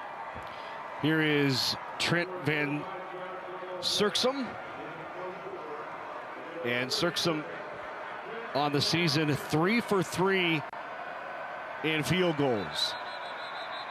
And we have a flag. Too much time. Delay. Back them up 5. Dead ball.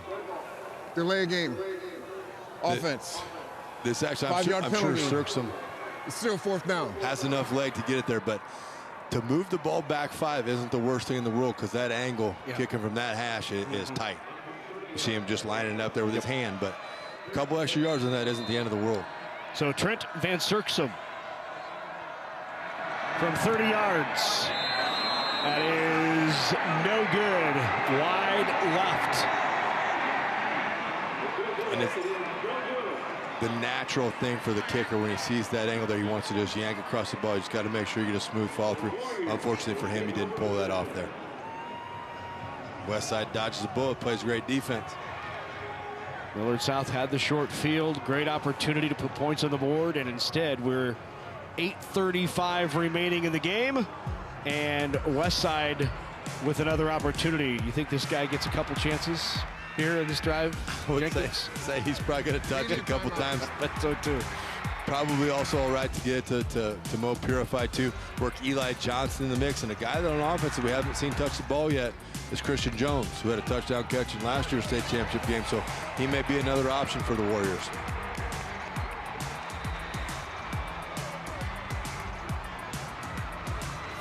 You know, 8:35 to go in the fourth. Don't know how many more times you're going to get it back, so got to make the most out of this. 17 carries, 117, and a touch. That touch was a 63-yarder. It's always nice when the guys that we mentioned before the game have a good night. Yeah. Makes you sound like you know what you're talking about.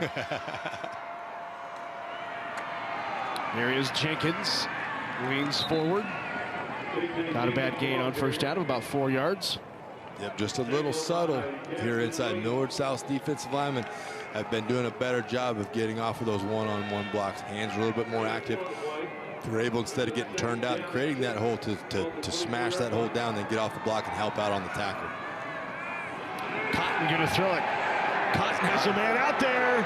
Cotton complete. Oh, they're gonna say incomplete.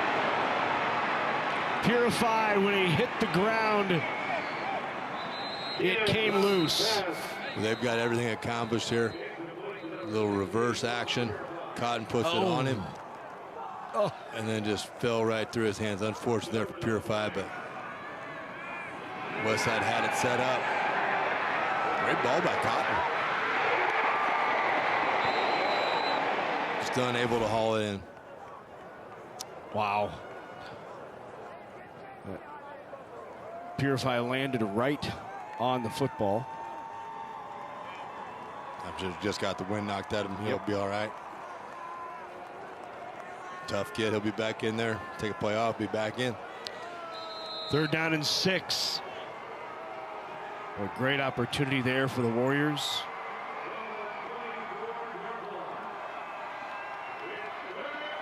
In case you're just joining us and hadn't heard off the top, Coach Paul Lamanji not on the sideline tonight. He's watching elsewhere, had a medical situation. So Damon Binning, the associate head coach, is stepping in and coaching the Warriors. A lot of adjustments at the last minute. Who's going to be responsible for what? A lot of conversations with the coaches. But Coach Lamanji obviously watching, and we're wishing you the best, Coach. A good move here by Coach Binning, right? Play got in with about 13 seconds left. Instead of getting up there and scrambling around and hoping everybody's on the same page, you got all 3 of your timeouts. Just take one of them. Don't leave it up to doubt. That way nothing catastrophic happens. So Westside, give them credit. They're always on top of the game. They practice in that manner. They play in that manner. So good use of the timeout there by the coaching staff. 8:04 remaining. And if you'd like a DVD copy of this state championship game from the NSAA, just call 800-868-1868 or visit nebraskapublicmedia.org. $19.95 plus shipping and handling, and you can relive this excitement for years. Get your DVD today. Still have a DVD player? Yes, I do. Well, oh, yeah. There you go. Yeah, for sure. You keep it old school sometimes. Can't let all the modern technology get after it. Still have a VHS player? My dad was a big beta guy. Oh, he thought beta was going to be the way. 3rd down, 3rd and 6 here for Westside. Keep up the middle. Nice play. Daxton Williams got a hold of the foot and brought down Braylon Warren, and just shy of a first down. It's going to be 4th and 2. Boy, they've got everything they got going there. And Williams almost ran himself out of it, but quick enough reaction time, got down, got both ankles, being able to bring Warren down to the ground. 4th and 1 or 2 here. They're going to go. 7:30 remaining. I could see maybe an attempt to draw somebody offside here. I don't think this is the hill. Okay, it's the hill. It is the hill. A lot of pressure. Tries to get to the outside, and he won't. Millard South comes up big defensively. Yeah, that they do. That they do. Westside took a shot there, trying to run just a little quarterback sweep to the left side of the formation. Millard South all over it. Had everything run down there. As you can see, bodies start to show to the play side. It always gets quarterbacks nervous. Then just good job of pursuit there. Wrapping up Easton Villada, able to come in and make a big play. Villada, the first man there. Of course, if you're talking about Millard South's defense, Daxton Williams is going to be involved in some way, shape, or form. So now 7:12 remaining. And let's see if this Warrior defense can stand tall here.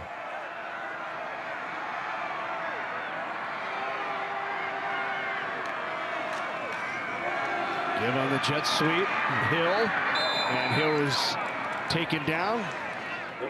Good tackle once again by Hurtado. It is. Hurtado always around the ball. Christian Jones does a good job here using his hands, getting off the block. This is probably, I'll be honest with you, one of the best games I've seen Christian Jones play. He's active in everything.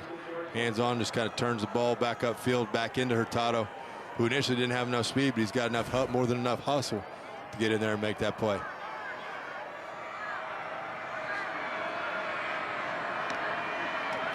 Back to pass, Tamala. Oh, what a catch. Pulled it in. Wow. Good grab by Chase Lofton. And it's a first down to the 14. Yeah, this is just really good. Grab. That was a great catch. Good break by Simon on the ball. Good throw by Tamala. I mean, that's just good football.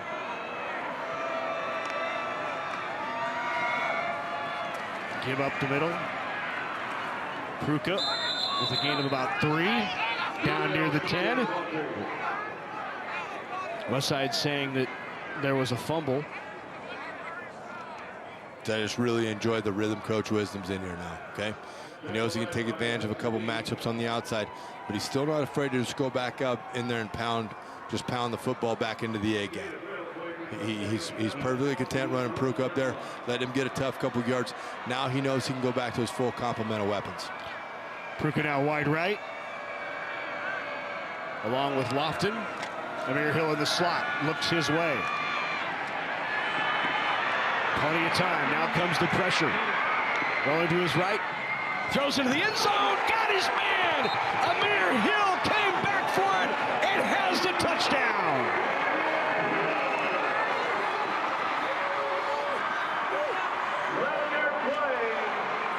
It's just a long time to cover for a defensive back. It's just you got to get somebody to get pressure to get the ball out of Tamala's hands. It's a good job of Tamala keeping it alive. Just putting it in the end zone, letting his playmaker make a play. And have a day, Mr. Hill. Score you another touchdown.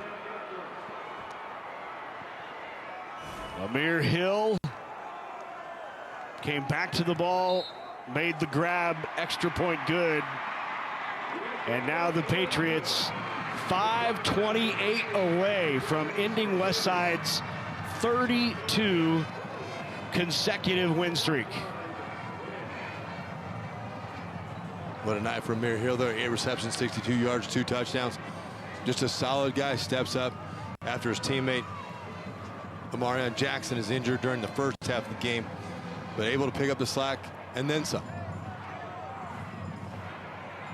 And all that, it just took time, right? It was going to be just a big puzzle. Yep. Took Coach Wisdom a little bit. Westside was mixing things up on him. Now he feels settled into it. You kind of see some rhythm developing here from Millard South, and they have the ball offensively. Let's see if Westside can counter that. Plenty of time left. You got 5:28 left in the game. You got 2 timeouts left, but scoring quickly here is of the utmost importance. Again, you got Cotton and Tay Jenkins deep. So we'll see how Millard South chooses to deal with that, but I'd be highly surprised if that ball made it back to the 10-yard line.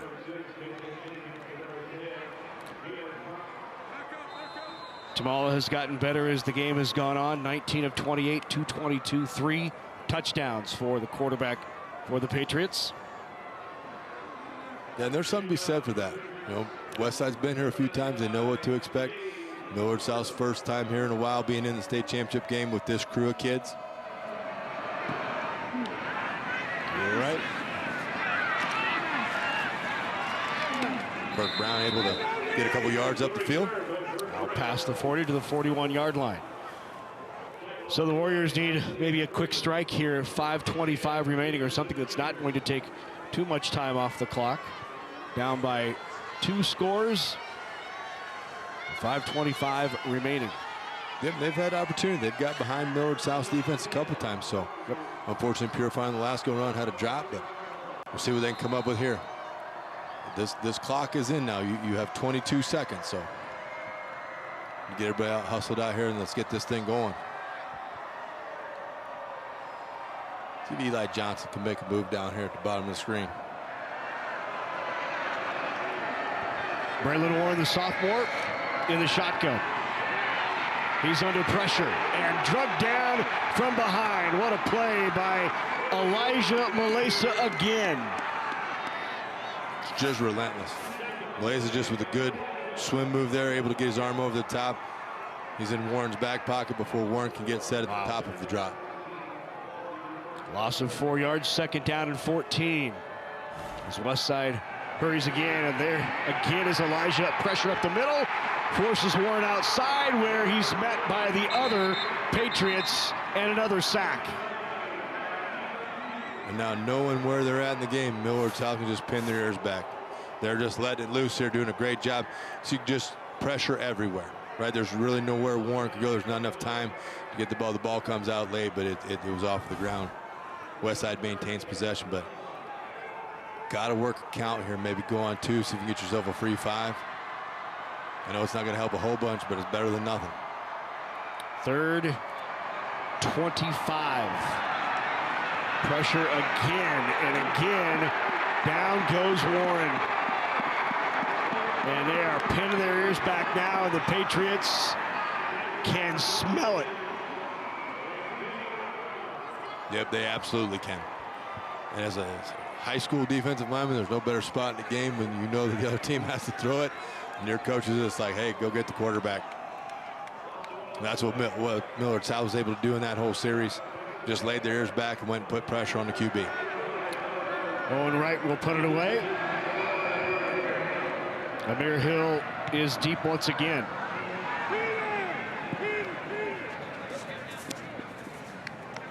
And that will roll down inside the 25. And that is where the Patriots will take over. Amir Hill has had a game. How about his play here in this state championship contest? Yep, you see Hill just rushing for tough yards here, being relentless. Never really letting his feet stop until they're trapped by someone in tackle. Crossing right over the middle, make a man miss. And in the end zone till you go. And on the final one here, just scrambled around, scramble drill that they've run 1,000 times. Work your way back to the quarterback. Defensive back just had to cover for a long time and he couldn't make it back. 2 touchdowns for Hill. Be interesting to see here. Now you're in the turnover range, right? Westside has to get a turnover immediately, get the ball back. If not, some kind of pick 6 or scoop and score. Let's see what Coach Wisdom does here with it. Yep. Let's go down to the field to Sean. Guys, as we're watching Millard South here trying to wrap up a state championship, the Patriots are not going away. They have well over a bulk of their roster returning next year. Over 30 juniors that are key contributors on this team. So, we may very well see this same team again with all the guys they come back, and who knows how many more transfers they'll bring in, as they had 14 starters on their team this year that were transfers brought into this team over the last year. Wow. Incomplete. Intended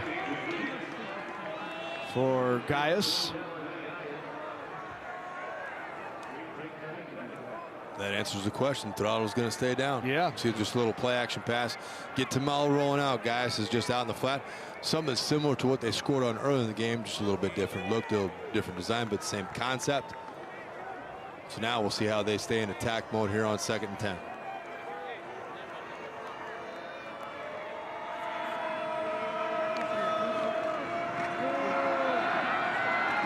Hill again. Out past the 23, almost to the 24-yard line. Hill gets up a little gimpy.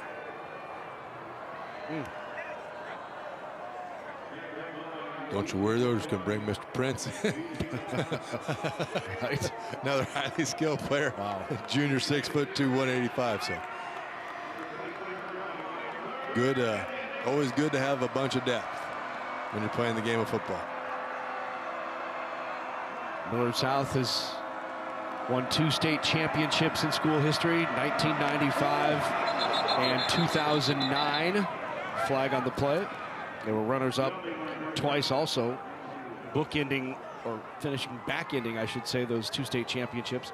Won the title in 95, runner-up the next year in 96. Dead ball. False start. Offense, number 3. 5-yard penalty. 3rd down. And then won it in 09 and runner-up in 2010.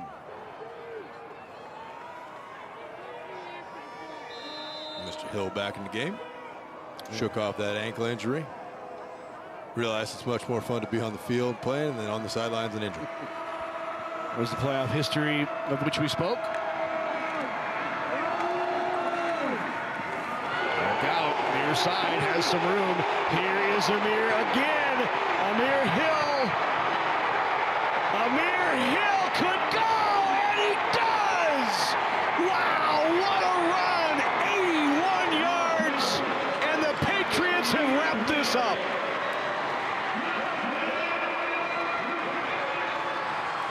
That ankle looked pretty good there as he delivers the back-breaking blow to Omaha Westside. They've run this play the whole game. It's just a matter of time. Good job by Lofton there, getting out and leading the block. Unfortunately, missed tackle there from Westside. The rest, though, is Hill. Great vision as he cuts back.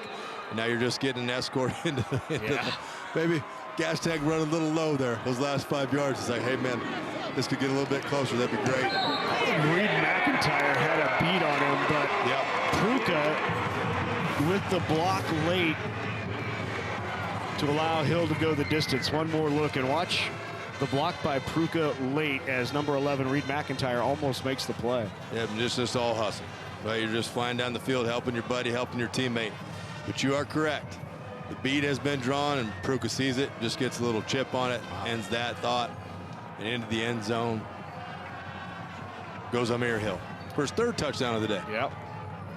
27-10 in this second half. It has been all Patriots. 3 plays, 78 yards, but an 81-yard run by Hill. They went backwards 3 yards, and then Hill took it the distance. Yep, and it is a great feeling there. You saw the offensive lineman sitting down around the TV, coaches hyped up.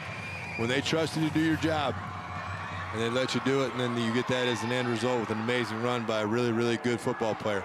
You take a lot of pride in that the coach trusted you to do that and handle that in that situation.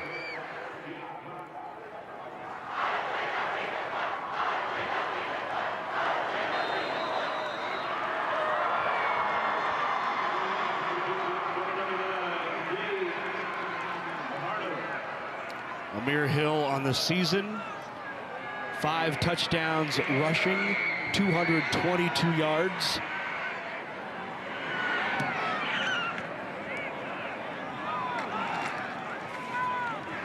And he has 100 yards rushing here tonight.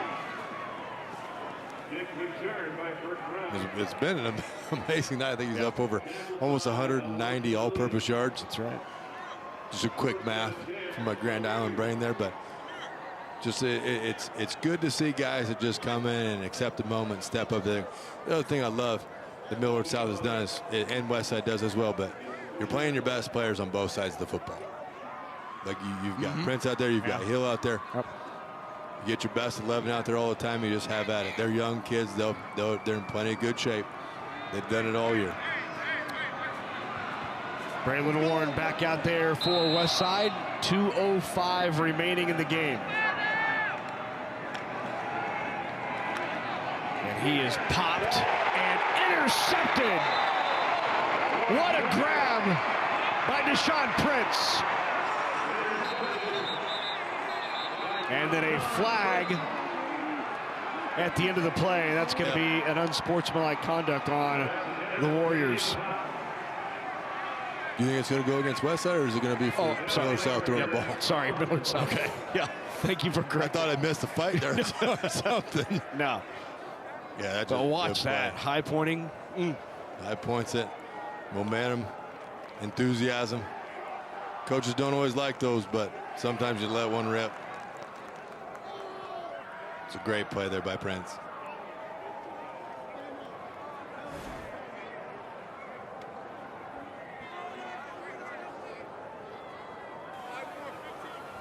Dead ball. After the interception, unsportsmanlike conduct on the defense, number 3. It'll be a 15-yard penalty. First down.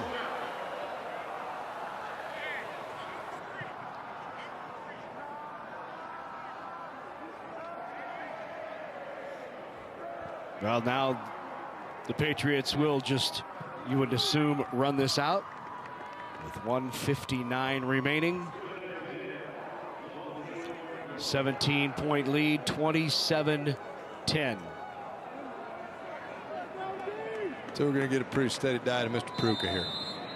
Formation would dictate as such. You got your wide receiver stacked that way wide. And there is Pruka.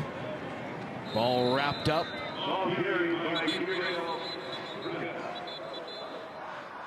This is always an interesting situation too with coaches, because it's like, okay, 2 to go, 17.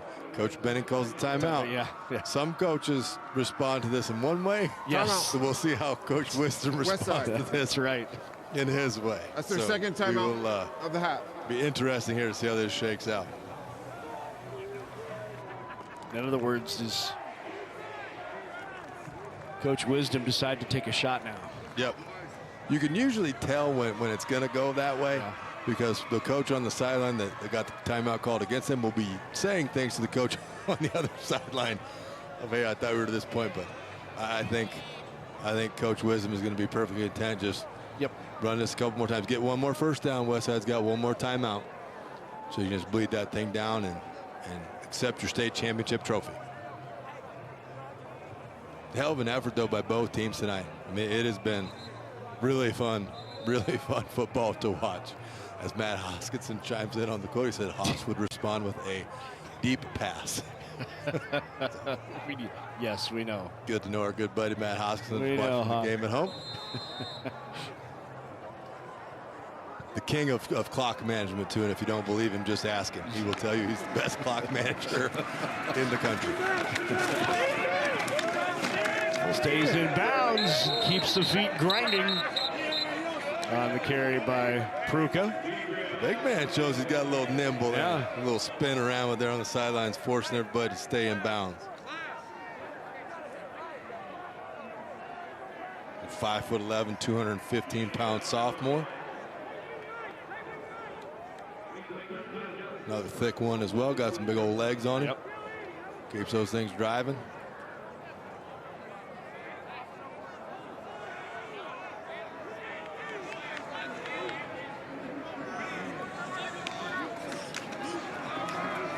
Pruka again spins out near the 29. Going to be 2 yards shy of a first. That's going to bring up fourth down and a timeout taken by Westside.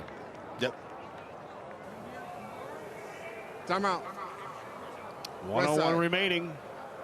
That's their last timeout. Well, it's been an amazing run for the Westside Warriors. 32 consecutive games won. Back-to-back state championships. They have been in 6 consecutive state championship games. No other team in Class A has ever done that. Yeah, that's an amazing accomplishment. And the work that goes into that, and the time and the dedication from all aspects, from the kids and the coaches and the families. Tip of the cap to the Warriors. Tonight just ran into a team that has been terrific all year in the Patriots. Finally got that offense clicking in the second half. Yep. And there won't be, they won't feel sorry for themselves. Right. They'll make sure, they go back to the drawing board and they get some things figured out and they come back ready to roll for next year.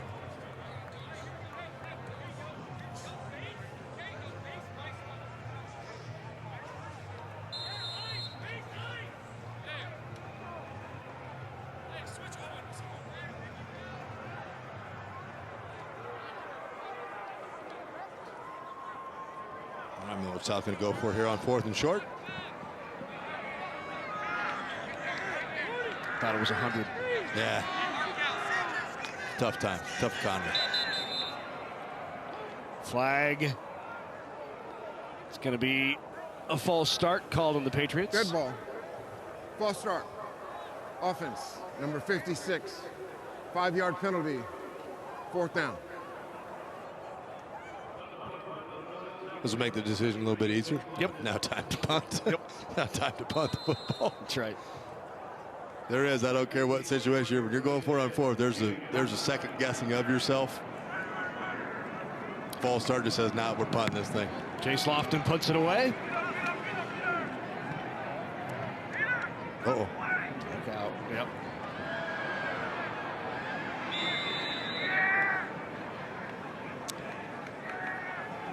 "50 seconds remain." Gonna go down. You gotta go down swinging. So, whatever deep route concepts you have, hook and ladder, something. Like I said, I will never give up on anything, but you're gonna have to make sure you get the rock down the field quickly, very, very quickly. Braylon Ward, 8 of 18, 51 yards. Jenkins rushed for 121 for Westside. But it was Jet Tamala through the air, 222 yards to go with his 3,444 coming in. He's at 3,666. Timeout. Wow. Yeah. Millard on the South. season. And he their has been a final double timeout. for Westside tonight. That is you got some that don't hit that in a career, let alone one season. Yep.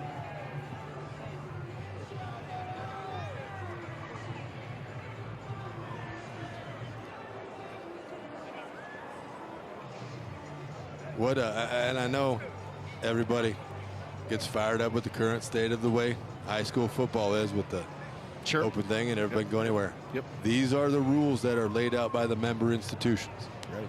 So you can be as mad as you want. You can be as pissed off as the day is long.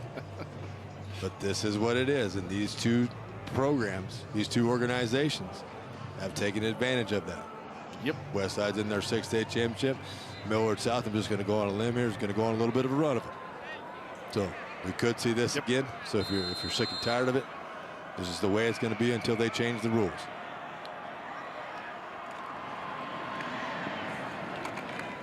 Nothing doing for Jenkins as he's thrown to the turf. But really impressive. Before we get out of here, Daxton Williams is a really Yes, he is. middle linebacker. And he hits. He does. He hits. But the part I love about him the most is the reads. He's got the reads down pat. He's not overreacting to anything. He's patient with it. And he just goes and makes plays. And it's fun to see. He's an old school linebacker. Another one who's just a junior. Yeah. And that will likely do it. The 32-game streak is over, and for the first time in 15 years, the Patriots are Class A state champions. The final, Millard South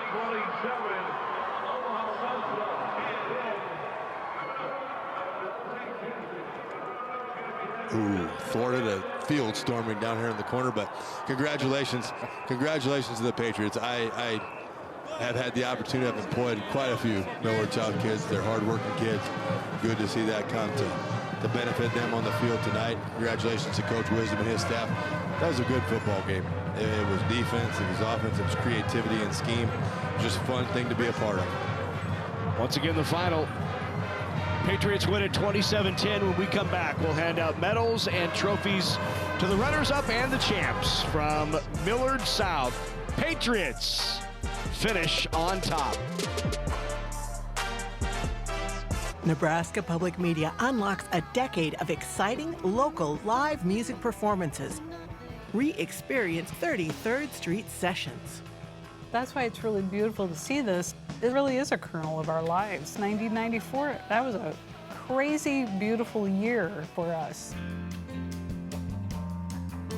Watch Mercy Rule, The Millions, and Floating Opera, Thursday, December 5th at 9 p.m. Central on Nebraska Public Media.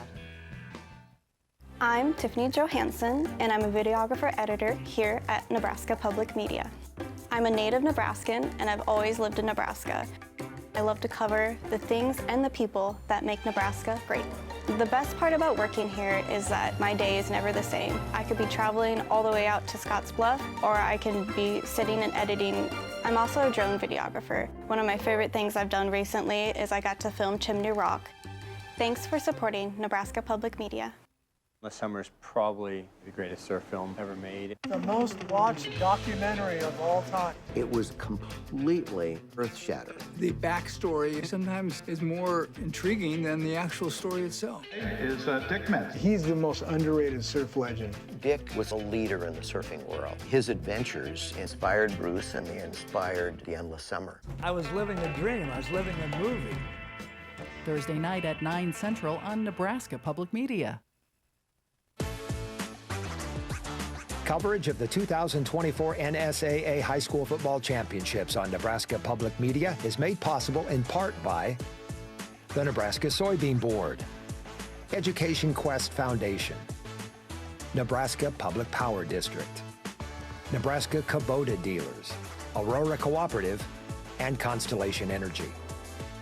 A big thank you to all our sponsors who help us bring you the best high school athletes from across the state. We could not do it without your support.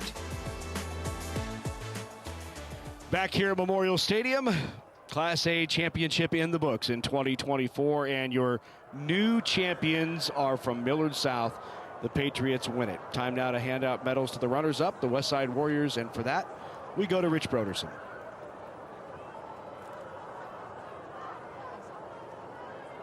The Nebraska School Activities Association is honored to have medals and trophies for both of these outstanding teams. Presentations will be made by NSAA Executive Director Jennifer Schwartz, NSAA Board of Directors Thomas Lee from Omaha Westview, and Dr. Nick Wimhoff from Fort Calhoun. Here are the awards for runner-up, Omaha Westside High School. Associate Head Coach Damon Benning and your assistants, please present the silver medals. Players, please come forward as your name is called.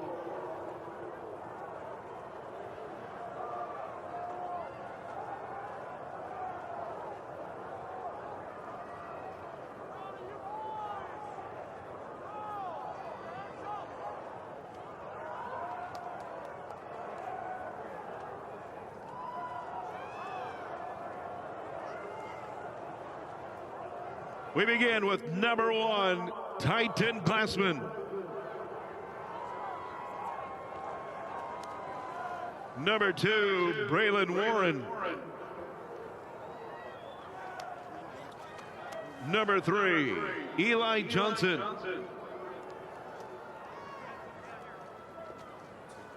Number 4, Charlie DiLorenzo.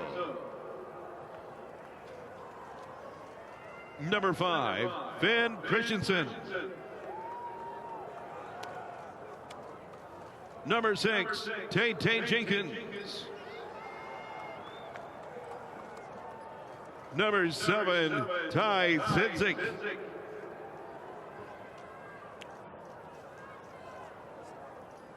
Number 8, Christian Jones.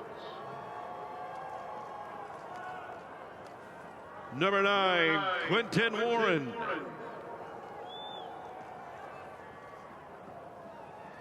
Number 10, Keaton Cotton.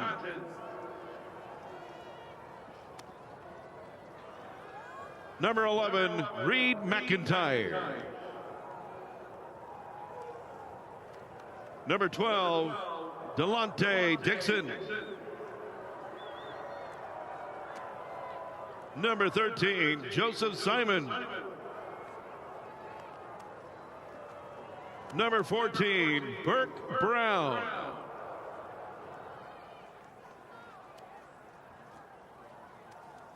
Number 15, Andrew Taggy.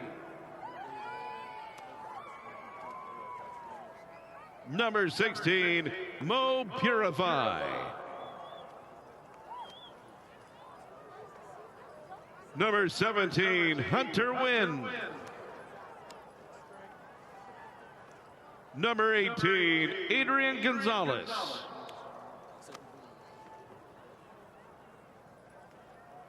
Number 19, Diesel Klein.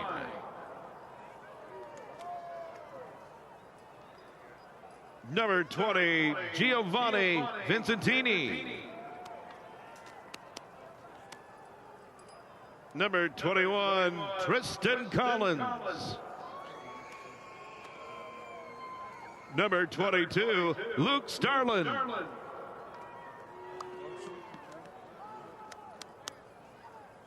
Number 23, John Paul Ryan. Number 24, Trey Spady.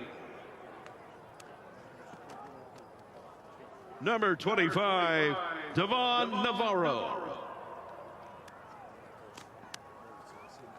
Number 26, Dominic Velarde. Number 27, Freddie Brown. Number 28, Bryson Williams. Number 29, Steve Zongboanon. Number 30, Everest Scherzland.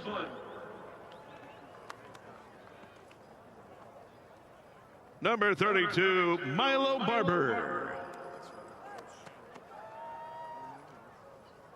Number 33, Montana Costello.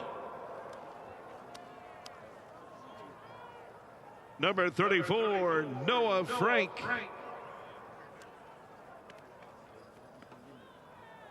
Number 35, Cameron Graziano. Number 36, Jacob Schleifer. Number 39, Aiden Durkin. Number 41, Kurdu.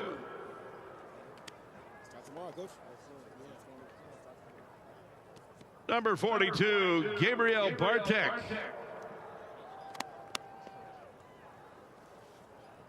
Number 43, Christian Morris. Number 45, Lucas Knoll. Number 46, Jacob Obermeyer. Number 48, Kentrell Clifton.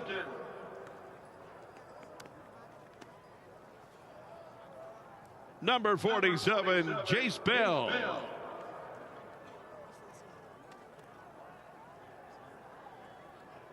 Number 51, Michael Madsen. Number 52, Blake Kiefer.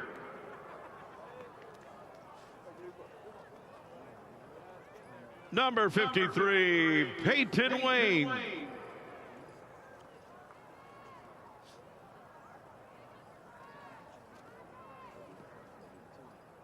Number 54, Johnny Hurtado.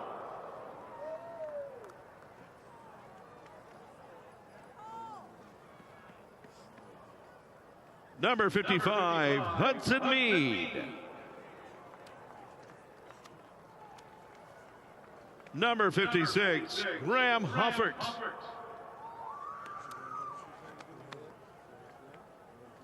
Number 57, Wyatt Francis.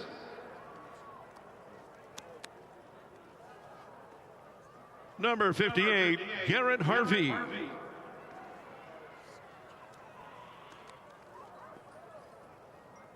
Number 60, Jack Tarr.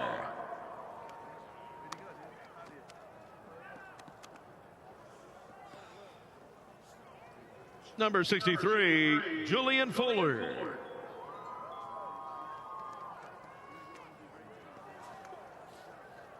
Number 64, Micah Ladonde.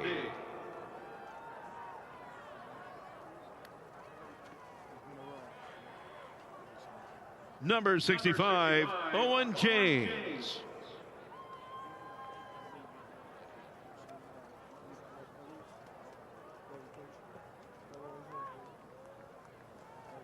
Number 66, Carson Roberts.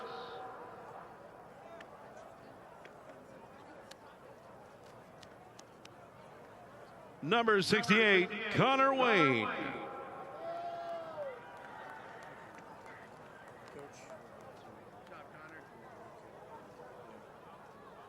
Number 69, Joe Soria.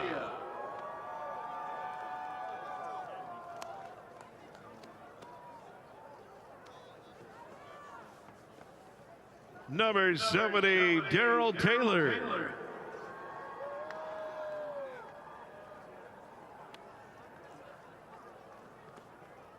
Number 71, Jackson Cook.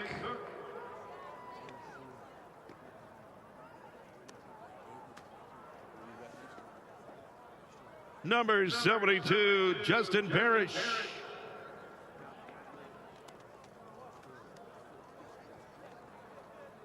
Number 74, Ahmad Rustamah.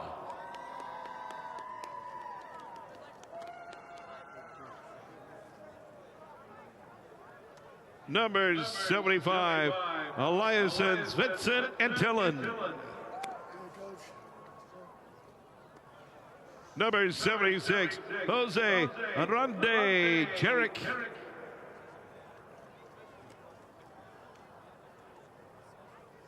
Number 78, Luke Noonan.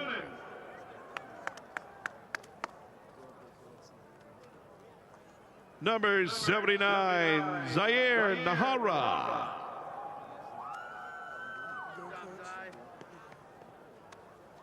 Number 85, Owen Wright.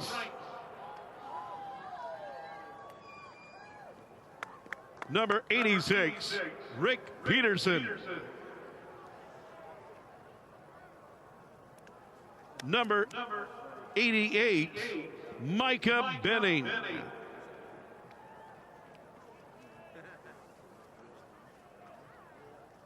And number 89, Ty Hanna.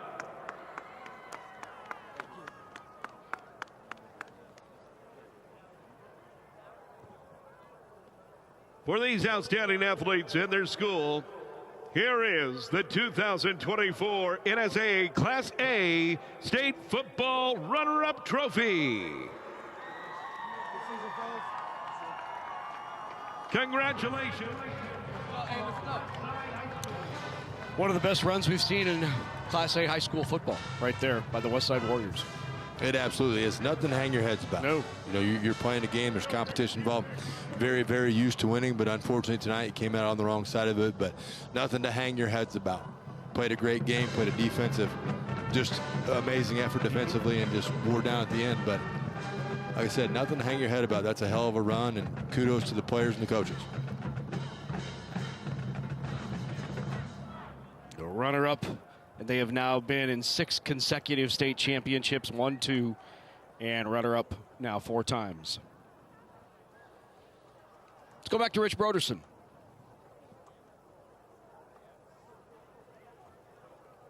And now, to the champions, Millard South High School.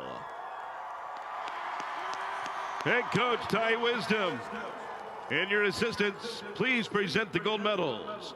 Players, please come forward as your name is called. We begin with number 0, Daxton Williams.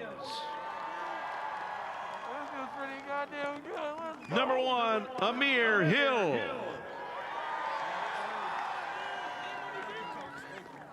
Number 2, Taurus Rudd.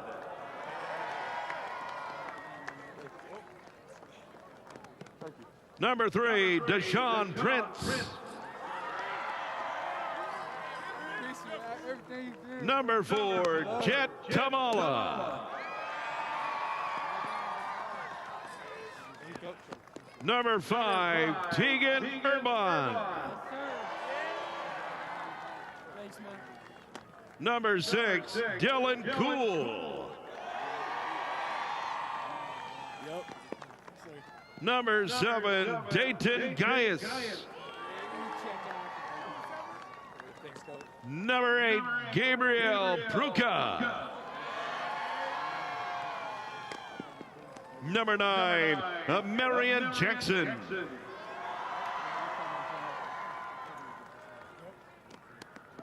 Number 10, Owen Zeck. Number 11, Isaac Jensen. Number 12, Elijah Mitchell. Number 13, Kenyon Barron.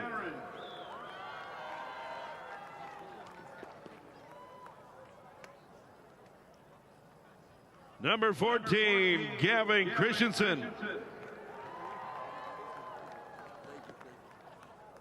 Number 15, Blake McAndrews. Number 17, Holden Laird.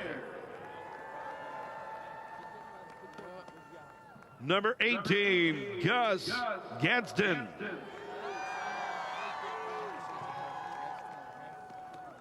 Number 19, Landon Schneider.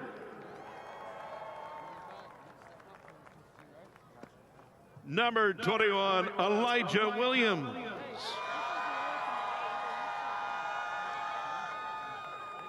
Number 23, Chase Lofton. Number 24, A.J. Flowers. Number 25, Mitchell Trouble. Number 26, A.J. Brown. Number 27, Isaiah Taylor. Number 28, Bita Basom. Number 32, Aiden Marshall. Number 33, Fabian Munoz. Number 34, Jamison Rayner. Number 35, William Guthmiller. Number 36, Preston Barber. Number 37, Trent Van Serksum. Thank you for trusting me. You had a great year. Number 38, Ricardo Soto. Thank you for everything, Coach. Number 39, Jason Smith. Number 42, Camden Adams. Number 44, Urban Kennedy. Number 46, Julian Jacobo.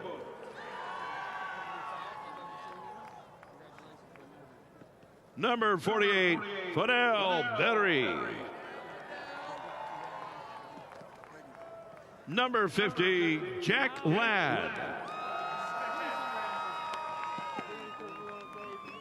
Number 51, Easton Vallada. Number 53, Tyson Riffle. Number 54, Elijah Melissa.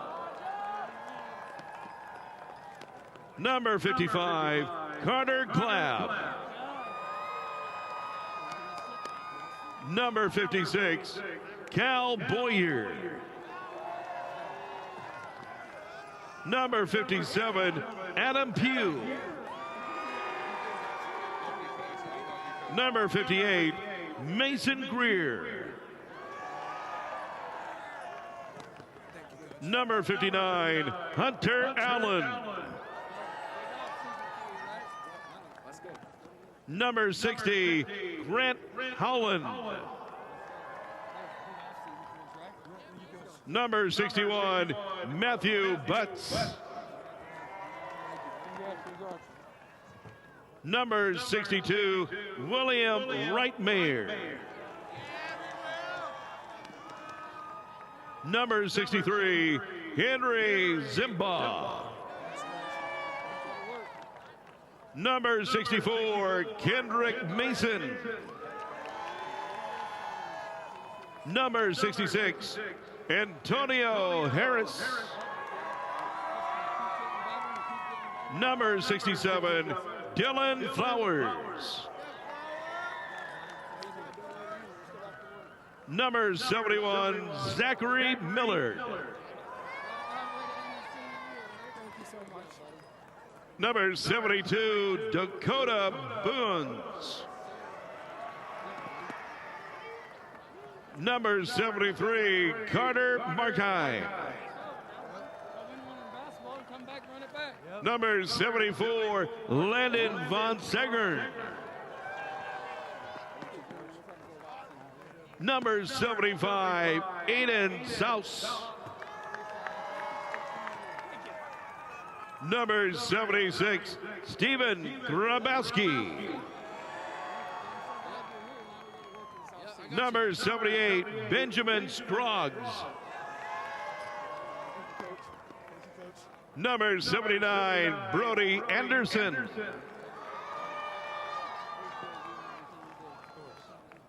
Number 81, Jesse Johnson. Number 82, Braden Kiger. Number 84, JT Tate. Number 85, Solomon Baker. Number 87, Owen Williams. Number 88, Dallas Gaius. Number 90, Harper Rutan. And number 99, Dave Fajardo.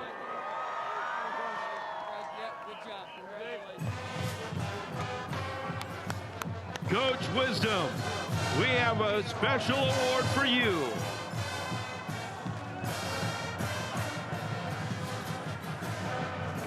Now presenting the championship game ball from Farmers Mutual, Nebraska, is Senior Vice President, Business Strategy, Tim Valo. And for these outstanding athletes at their school, here is the 2024 NSAA Class A State Football Championship Trophy. Congratulations, Millard South High School. First time since 2009, the Millard South Patriots are state champs in Class A. And what a run it was this year for the Patriots. Yeah, it was. What a great experience for the kids. They get to start the season out traveling down to Arizona to play a game. Arizona will come back up here next year. Yep. Then you finish it off with a state championship. Congratulations to the Patriots, the staff, the families, everybody involved in it. Selfishly, one of my employees, Michaela Ripley, is one of the little trainers down there, so shout out Michaela. And my guy Reed, who is a Westside student. There's always next year, bud. Let's go down to Sean. All right, guys, we got the victorious head coach Ty Wisdom from Millard South. Coach, you guys had a big target all year, a lot of expectations. Your team got it done here in Lincoln. How does it feel to finish the job? Just really happy for the kids. They put in so much work throughout the off season to now, and yeah, big expectations, and they met them. We talked about all year, we went and chose to play a nationally ranked team to go out cross country and do that. And not a lot of teams will go do that, but these guys never back down from a fight or a great competition. And I really think that, that game one, really propelled our season to where kind of exposed some things early, but also realized, hey, we can do this. Jed has been your starter since his sophomore year. You're going to give him another year. I mean, you got a chance to have one of the all-time record-breaking quarterbacks. What has he meant to this program to have a quarterback like this? Yeah, no, he's a great kid, fun to be around, and obviously very, very talented. I have no idea how he has no offers. Been doing this a while, and he throws about as good as anybody I've seen. So there'll be those. I think those will be coming. But he's just a tremendous talent. He's a great leader. He doesn't get rattled a lot. And so just really happy for him and the success that he had this year, because he's a really selfless leader, and he's happy for his teammates. How bad did you guys want this matchup to get the chance to take out Westside after the run they've been on here? You know, they got pictures. You know, I think that we never talked about it. I'm sure the kids did, you know, but we honestly, like, I mean, it was talked about enough out there, but we really just kept the 1 year at a time. And we knew that if we were to go take care of our business, it would probably happen, right? And so it came to fruition tonight. And like I said, I couldn't be happier for our guys. I knew we were very confident going into this game.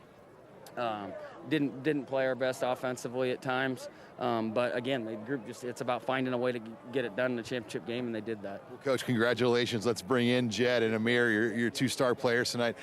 Let's bring in Jed Tamala here. First, Jed, you guys get it done. You had a big target all year, but you guys have lived up to the expectations. What does it feel like to get it done? Yeah, we showed resilience and just coming out here and winning, and I'm just proud of all of these boys on the team. So, to take out Westside, the team that has won the last 2, what does it mean to get the win over a program like Westside? Yeah, they're a great team, but that's just not really what we were thinking. It didn't matter who came up against us. We were going to try to do the same stuff and just beat them. Well, Jack, congratulations. Let's bring in Amir Hill. All right, we got Amir Hill here tonight. Amir, congratulations on the state championship. What did you guys see out there tonight to take advantage of some of the big plays you were able to find late in the game? To be honest, we were just out there playing football. We seen the opportunities. We just made the most of every opportunity we had. We know we're a second-half team. The first half was kind of shaky, but we wanted a dogfight going into the game of the state championship. Who wouldn't? You guys had a target all year. How does it feel to finish the job here in Lincoln? It feels great, you know. Everybody had their doubts. They had the rumors, the transfers, too many threats, all of that, and we just made it happen. We proved everybody wrong. Well, congratulations, Amir, on the state championship. Thank you. Thank you very much, Sean. Congratulations to Millard South. They are state champs, the Patriots, here in 2024. Love it. Amir going to drink it in there. He's getting that camera time. He was good with it. He's going to stay and check it out. Yeah, it's good stuff. Well, this is what's happened so far today. We have crowned 2 new state champions, first-timers in Central Valley and Sandy Creek, and then Millard South hasn't won it since 2009, so first time in 15 years. And then tomorrow, a full slate beginning at 10 a.m. from right here at Memorial Stadium in a Class C2 game that I think is going to be one of the best of the day between Newman and Norfolk Catholic, and then you have Central City and Wahoo. Well, Wahoo looks really good, and they do. That one matchup tomorrow night, second time of the season, Scott and Bennington. Yeah, it'll be a fun day for you boys tomorrow. It should be. I'm sure I'll catch a little hell as I'm consulting down on the sideline for the late game. You might. Yeah, I kind of figured that after I got the first shots off today, so we'll see what happens with that. Ver's, always good working with you, man. Fantastic, and I appreciate everybody that's working behind the scenes to help out, and thank you for dragging me along for another year. Absolutely, a lot of fun. Well, for Matt Verzal, for Doug Dudas, Sean Callahan throughout the day, and our entire Nebraska Public Media Sports Production crew, I'm Larry Putney saying thank you so much for being with us. We'll see you back here tomorrow for more state championship football action from Memorial Stadium. Good night, everybody.